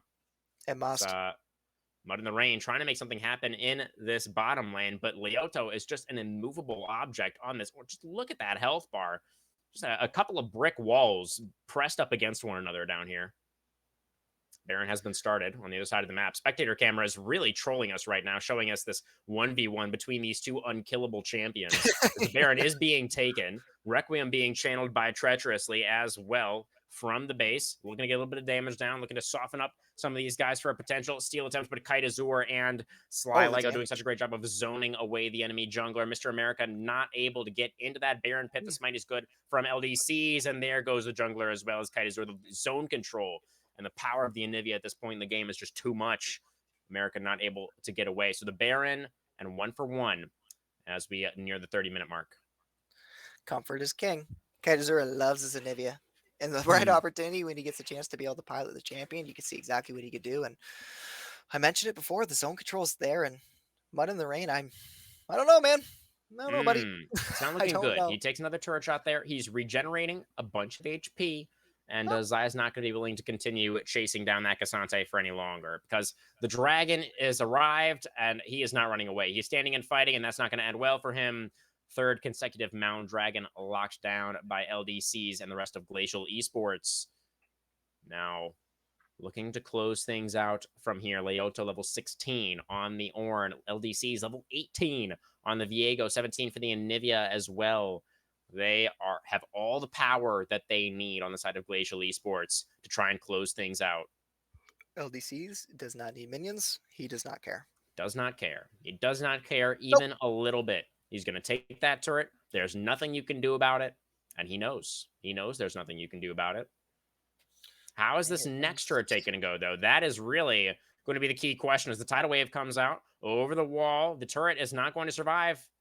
Turns out the take on that one pretty easy. Nice wall comes down, forces some separation in the lines of the Cosa gamers. Inhibitor destroyed it. 2 inhibitors down now in favor of Glacial Esports, looking to push in a little bit farther. Another wall comes back off cooldown. Aqua Prison lands onto the Rakan, unless pretty slippery for now. Able to survive. Needlework coming out now from the Gwen, trying to hold on to these Nexus turrets, trying to make one final stand. But LDCs with the lockdown, they're able to get that kill onto the top laner. Saya gets traded back, though, as the Requiem comes out from treacherously. The Karthus has some decent wave clear, but there's the Heartbreaker. There are the resets coming through for the Viego. The first Nexus turret already down. The all-out from the Cassante. I don't know if it's going to be enough as the Karthus trapped underneath his last remaining Nexus turret. He will not survive. Neither will the turret, and neither will the Nexus, as Glacial Esports Black secure the win in Game 5, and they will be your VTS Spring Champions. They remain king. Unbelievable. Undefeated throughout the entirety of the entire league. Like for all the way from season 7-0 all the way through, obviously just beyond impressive. So absolutely insane. Kudos to them. Like the biggest thing, being able to bounce back like that game 4 is just mind-boggling. I mean, the game 3 was pretty crazy too, right? You think about game 3, that you almost assume that the mentals are shot, but like game 4, how they ended up playing is just impressive. Game 5 even more so. LDC's pilots of Viego like no other, like 17-2, 700 gold bounty. He got a couple kills early, and really was I don't want to say it wasn't a deciding factor by any means, but it definitely set a lot of the tempo. Gave LDC's a huge advantage. That level 1. Level 1. That level 1 was. I mean, what a great way to start. I mean, it's the Cosa gamers have been going for those level 1s all night, right? And finally, the side of Glacial Esports was in the perfect position to punish. They knew that it was coming, and they were ready for it. They were ready for it. They capitalized on it. It was really contentious, that level 1, right? It wasn't a sure thing by any means, but they were able to execute in the end. And I think, Turk, that it's gonna have to be the back-to-back POGs for the jungler, won't it? Yeah. I mean, you can't even make an argument. Like everybody did their job. Don't get me wrong. Yeah, everybody made sure that LDCs was going to be able to carry. Yeah, which is that's very a job. successful in completing their mission. Yeah, and LDCs didn't let him down. No, he didn't. He played great throughout the whole series, honestly. The Graves, being able to pilot that, drawing a ban in Game 5, leaves up that Viego. Just something that we haven't seen him pilot in a little while, but nice pocket pick to be able to pull out when he gets a chance. Picks into the Wukong, pilots that really well, and yeah, kudos to him. 17, 2, and 7, part of basically every kill. Like the guy's popping off, and like I said, everybody at Glacial Esports, they played great. The fact that their mental was able to remain after some of the earlier games was very impressive, but it seemed to me like, aside maybe 1 or 2 throws, like whoever was able to get the lead in these series was so good at being able to execute and close them out. That's from both sides. CGS played great too. Like, all things considered, they had some serious, I wouldn't say serious roster issues by any means, but I don't think they were expecting to have to do what they ended up doing tonight. So they had people swapping left, right, and center, and treacherously at the end, the Rengar ends up going down towards bot lane, and I think he played as good as he can. I really do. I think he played the lane pretty well. Unfortunately, Unless got a lot of the kills early on, which was a little unfortunate for sure. At one point, I think he had 4, and that's just kind of the luck of the draw at times. But I think the real dagger, you could say real quick, was probably the lane assignments that GEB decided to swap when they ended up sending Silva and Slight out topside. Massive priority that they got off that, netting themselves a couple plates, getting the turret too, setting up the dive, like just really good heads-up play, recognizing that the 2v2 they can't win. So Glacial Esports, really good proactive plays across the board. Congrats for them. Like, that's a best of 5. That's a long series. I'm tired. Like, I'm exhausted as a caster, man. Like, I could not imagine. I could not imagine these players. So yeah, kudos to them for sure, Crewman. Absolutely. And I do think that's a critical point in the game. definitely that you just pointed out. Once Silva was able to become a little bit more of a threat alongside LDCs, that was really when it felt like it was a little bit too much for the side of Coast Gamers to really deal with. And I really like the point you mentioned as well about the Coast Gamers, having to go for all these roster shuffles, still being so incredibly competitive, right? That is something that we have to wonder. We'll always wonder, like, if the Coast Gamers had the opportunity to have a consistent 5-man group for the entirety of tonight's match, would that have changed the results? Obviously, we'll never know, and we can't say that it would have. This is obviously a very well-deserved win for Glacial Esports Black. They played more than well enough to earn this one. And like you said, I mean, not dropping a single match across an entire season, that's 10 weeks. They went 10 weeks without losing a match. Like, that's insane. That's so impressive. And they did it sticking to their style as well. They never right. backed down. That's They it. just stuck to their own style this whole time. You highlighted that. That's exactly it, right? Teams know what they're going to do, but can you beat it? It's like, here's what we're gonna do. Do something about it, and you can't. At the end of the day, Leota is like always the unsung hero, man. That guy's a beast. Like basically perma weak side. He got 2 ganks the entirety of the series, and that was game 5. When for once GEB actually like prioritized towards top side, but Leota like constantly absorbing pressure, getting solo kills like a ton, like on Ornn 4 times. 4 times the man got to play that. One time he got to play Shen. I don't think he'll ever get to play that Shen again if I had to take a guess. The more teams that play GP should definitely recognize that Leota could just not have that, just not with the style that GP plays. And yeah, man, that's one hell of a cast. It was a pleasure to be able to be here. Hopefully, we can get an interview with a couple of the players there, crewmen, at some point. If any of the guys want to talk, I'd love to be able to. Well, really, everybody, to be honest. They all played great. It's not like they didn't, but definitely. We are going to try and set up that POG interview, Turk. Absolutely. So we're going to go to a short break and see if we can make that happen, guys. So we'll be right back. We have just a little bit more content for you tonight before we sign off and send everybody to bed. So we'll be right back. See you in just a minute. See you soon.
All right, everybody, welcome back. We are here with Kite Azure, the mid laner for the victorious Glacial Esports Black 3-2 win tonight in the finals. He's not Crewman 44. He is Kite Azure right over there on the left. Kite, congratulations. How are you feeling after that win? Dude, I'm tired, man. But it was good. Dude. I'm tired, but it was good. Yeah, I'm feeling good. I'm feeling happy. It was the first time we ever won something, so it means a lot to the boys. Oh, hell yeah. So, yeah. You guys earned that one. Like, you guys more than earned that. And game 1 was spicy, game 2 was spicy, but talk to me a little bit about game 3. Because game 3 must feel like... Was that the Cogmal game? That was... No, I don't think that was. Game 3, you guys were up. You had a massive gold lead. You ended up throwing. It was, man. Wait, was that game dude. 4? Was that game 3? No, I think that was game 3. This has been a long night. I don't even remember. But he knows the game that we're talking about, I'm sure. Regardless. Yeah, of the which Ari. one. I played Ari or something. Yeah. Dude, I'm I don't taking even know it what happened. right I'll be now. honest. Like, I just Game 3, yeah. we just lost. Like, we were winning until we lost. That's basically what happened. And like, yeah, as you can see, I was crying from that game, but I feel a lot better after winning. But you know, it was just hard. Yeah, I think we just threw some. We just we have this thing we do. We chain it sometimes, like in solo queue. But like, you know, we know we're a good team. But yeah, we just chained it a little too much. But we brought it back. Yeah, you sure did. There's no doubt about that. You guys played completely out of your minds. In the fact, you see, it's always so much fun to be able to cast you guys, because I know no matter what, it's going to be a spicy series. Like, more than likely, we're going to get a best of 5. You guys are going to have a little fun with it. You're going to pick Kane. You're going to do something spicy, right? Like, I just know it. Kane, So. yeah. I know. Oh God, don't remind me. just poking a little fun, but no, you guys deserved it for sure tonight. So that's a huge congratulations, man. Like, oh, I know. By myself being a player too, it's always exciting to be able to be in those moments. He said that this was the first time that you guys have actually won a league, right? Yeah, it's our first time we ever actually won something. How long have you guys been a team for? I've been part of this team since, I want to say, 2021. I feel like it was like, yeah, it was probably 2021 when I started, and then the guys like interchanged. I think that the ADC is the next longest player, probably a little longer than me. But yeah, we've been together for quite a while. I would say like 2 years at least. Yeah, it really seems like you guys play really well around each other. Like, one of the best teams at actually controlling tempo in a game. Like, when you guys get an advantage, it's so difficult being able to pull back from it. And a couple times where some people were caught up, but the vast majority of the time it's just beyond impressive. Like, just textbook League of Legends. And like, it's funny because you guys, we were talking about it, like on the cast before, but you guys like draft like basically the same comp every time, bro. Yeah. And like, and that doesn't matter, for the record. Like, that's not a dig by any means. That's just like, that's how good you guys can play your play style. That's impressive, right? Like, teams know what's going to be coming up, but that doesn't mean you can deal with it. Yeah. Oh, go ahead, Right. Kite Azure, if you want to respond. Oh no, I was just gonna say, yeah, we just, even the last game was funny. We just called it the classic Glacial comp, because that's basically what we. That's what we called it too. That's what we called it that too. We just played it. It really did. We lose. Oh well. But yeah.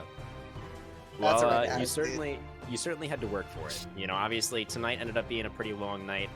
But you know, even looking back a little bit farther, taking a short trip down memory lane here, you guys had 5-game series all the way through playoffs. Every single one was a banger. So I kind of just wanted to pick your brain a little bit on that. Like, do you have any thoughts on like why your series always seem to go the distance, or what's going on there? I don't know. I feel like we, well, when we're winning and dominant, like, our jungler is crazy, 1v9s. Our ADC is stable, will 1v9 if you get advantage. Our top lane is super stable, can't move, immovable rock. And then our support is like, you know, god shot caller, just crazy engages. But I think why we went to 5 series, sometimes we just try something new. I think you'd see, like, we just try something new, see what happens. But we I think in the back of our minds, we know we like pull it back together. So we weren't afraid to try something new. Unless it was like 2-1, then it was pretty scary. But yeah. Yeah, that confidence really did come through on the Rift, I feel, as well. And it's kind of representative, I feel, of your play style also. It's just like, we don't care if we fall behind early game. Like, we're just going to stay calm, and we know that we have what it takes to always come back, you know, and find the win. If there is a way, then you'll find it. And that really does come through. Yeah, no matter what, you guys basically end up making it up on the macro, or whether it's even lane assignments like that. Like, who ended up making that shot call in game 5 to swap the lane with Sova? Oh, yeah. That was a great call. You guys don't win that 2v2 bot. When was that? That was like... Probably it was when minutes, third maybe? dragon was coming up, I believe. It was like right when the third dragon was spawning. It was like right, or maybe it was the second dragon. It was right before plate spell, I think, because Zaya went top lane. I think Leoto got dove in bot. I'm not yeah, sure. Leoto ended up getting dove in bot side. But yeah, no, you guys basically, like, long story short, you guys ended up playing up towards top side.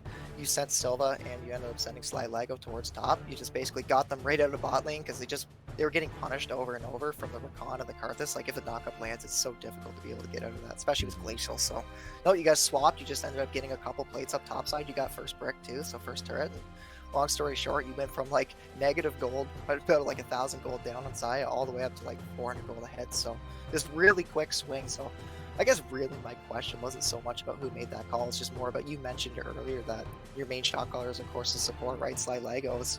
Anybody else doing a lot of the shot calling in the team? I mean, there's me, and then, you know, other people input whatever they, especially during fights. Like, someone will say, I'm on this guy, or this guy's on me. But like, I would definitely say the support mainly, and then like, but all of us during that play when we sent ADC top, I think all of us realized that was the best play. I would say. I feel like it's like you know, like, because like the wave was coming in Leoto. There's no point to have him, because then you're just double sharing XP. So yep, I think the better play would have sent Gwen top, and it was working out for us, so we just kept it there, I'd say. And then Rift was spawning soon, I think, maybe. And Dragon was already down, so there's no reason to be bot side anymore. Yeah. So I think that's why it was better for the team, yeah. Yeah, makes sense. I mean, just kind of goes back to, you know, getting the carries ahead, and that's you know, going to be the main road to victory for, you know, a composition like the one that you guys love playing with, you know, the solid scaling, the front line, and the strong carries as well. So makes a lot of sense. And I mean, obviously you were able to execute over the course of the match tonight and over the course of the playoffs as well. I think I'm pretty much good on questions. You know, we covered the game 3 where you guys ended up losing out from having that huge lead. And then, you know, obviously games 4 and 5, you know, you're able to bring things together and really kind of tight, you know, buckle down the hatches and really just clean things up and ended up getting the win, of course. Turk, do you have anything else for our winner here? Well, just huge congratulations. Like, having the chance to play you guys, like, I always know it's going to be a great series no matter what. So, like, on that level, as a player, to be able to go against you guys, it's fun. But to be able to cast you, I'd say it's more fun because I'm not stressed, not worried, because I get to watch you guys instead. So it's fun. I enjoy that. So no, it's a pleasure to be able to cast you guys. Really find it fun, and I guess really that's like the main thing. It's a pleasure to be able to be here too. Obviously, I'm victorious. The opportunity. I've been able to cast a bunch with these guys, so just a bunch of fun for me. And should probably pass it off to you there, Kite. Is there anything that that you want to mention? Anybody, like any shout outs or anything? Well, I'm pretty sure we had a mental block against your team for a while. I think Christian, our support, was shaking his boots every time and said, "Oh, thank God he's just casting." You know, but, you know. He saw Turk in the lobby and he was like, "What's going on here?" Yeah, he got a little scared, but luckily you were casting this time, so it was fine. But no, I'd shout out all the opponents we faced, like really hard games, like all of them. None of them was like a super easy. I mean, yeah, none of them was like a super easy series, and shout out to them, like really good game. And then shout out to my team, of course, Leoto, Silva, Sly Lego, and LDCs, really good players. And shout out to Glacial Esports for sponsoring us. That's it. Thank you. Thank you so much, Kaitazur, for joining us for this interview. Congratulations again on your 3-2 victory tonight and on being the Victorious Triumph Series Spring 2023 champions. Huge accomplishment. Really well done. Thank you. All right. Take care. Have a good night. Get some rest. You earned it. And with that, guys, that is going to conclude our coverage of the split of the VTS. There you have it. Lyoto, the weak side king, finally crowned. LDC's back-to-back carry performances in the end there to get the team over the finish line, and obviously Kaitazur and Silva and Sly Lego down there in the bottom lane playing exceptionally well also. And you said it best, I think, Turk. It's been an absolute pleasure, an absolute privilege to be here, an absolute joy to cast alongside you there as well, my friend. And I think we had a great time this season. Hopefully back soon for some more VTS action. You have any closing thoughts for us tonight, Turk? Anything else you wanted to mention? I'm sorry. Shout out to Raul. I'm sorry. Shout out to Raul, our manager. Thank you. Thank you. Oh, huge. God bless him. God bless his soul. Raul. Yeah, I can't forget Raul. Thank you. Bye-bye. That's awesome.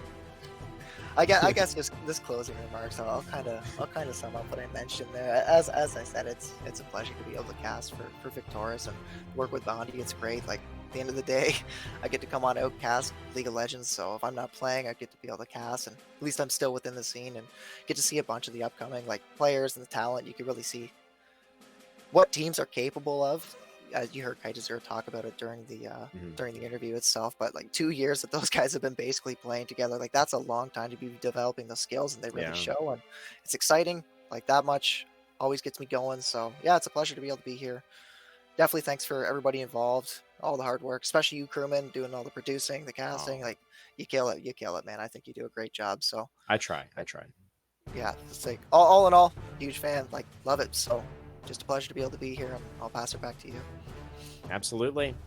A real treat. These players really high elo as well, so wouldn't even be that surprising if we see them, move up even farther here in the LOL space, and even possibly make their way on towards one of these major leagues at some point. So definitely a really entertaining match that we were treated to tonight, and a really enjoyable season overall here at Victorious Spring Split. But as I was just mentioning a moment ago, that will conclude our stream for this evening and our streams of VTS Spring 2023. So I do want to take this time to thank you, everybody, so much for watching, especially anybody who stuck it out all the way till the end here. First of all, are you insane? Why are you still here? You could just watch the VOD if you care that much about the interview. But honestly, thank you so much from myself, from Turkey, or from the entire production team at Victorious. We appreciate you. We hope to see you back here again next split. But for now, thank you for watching.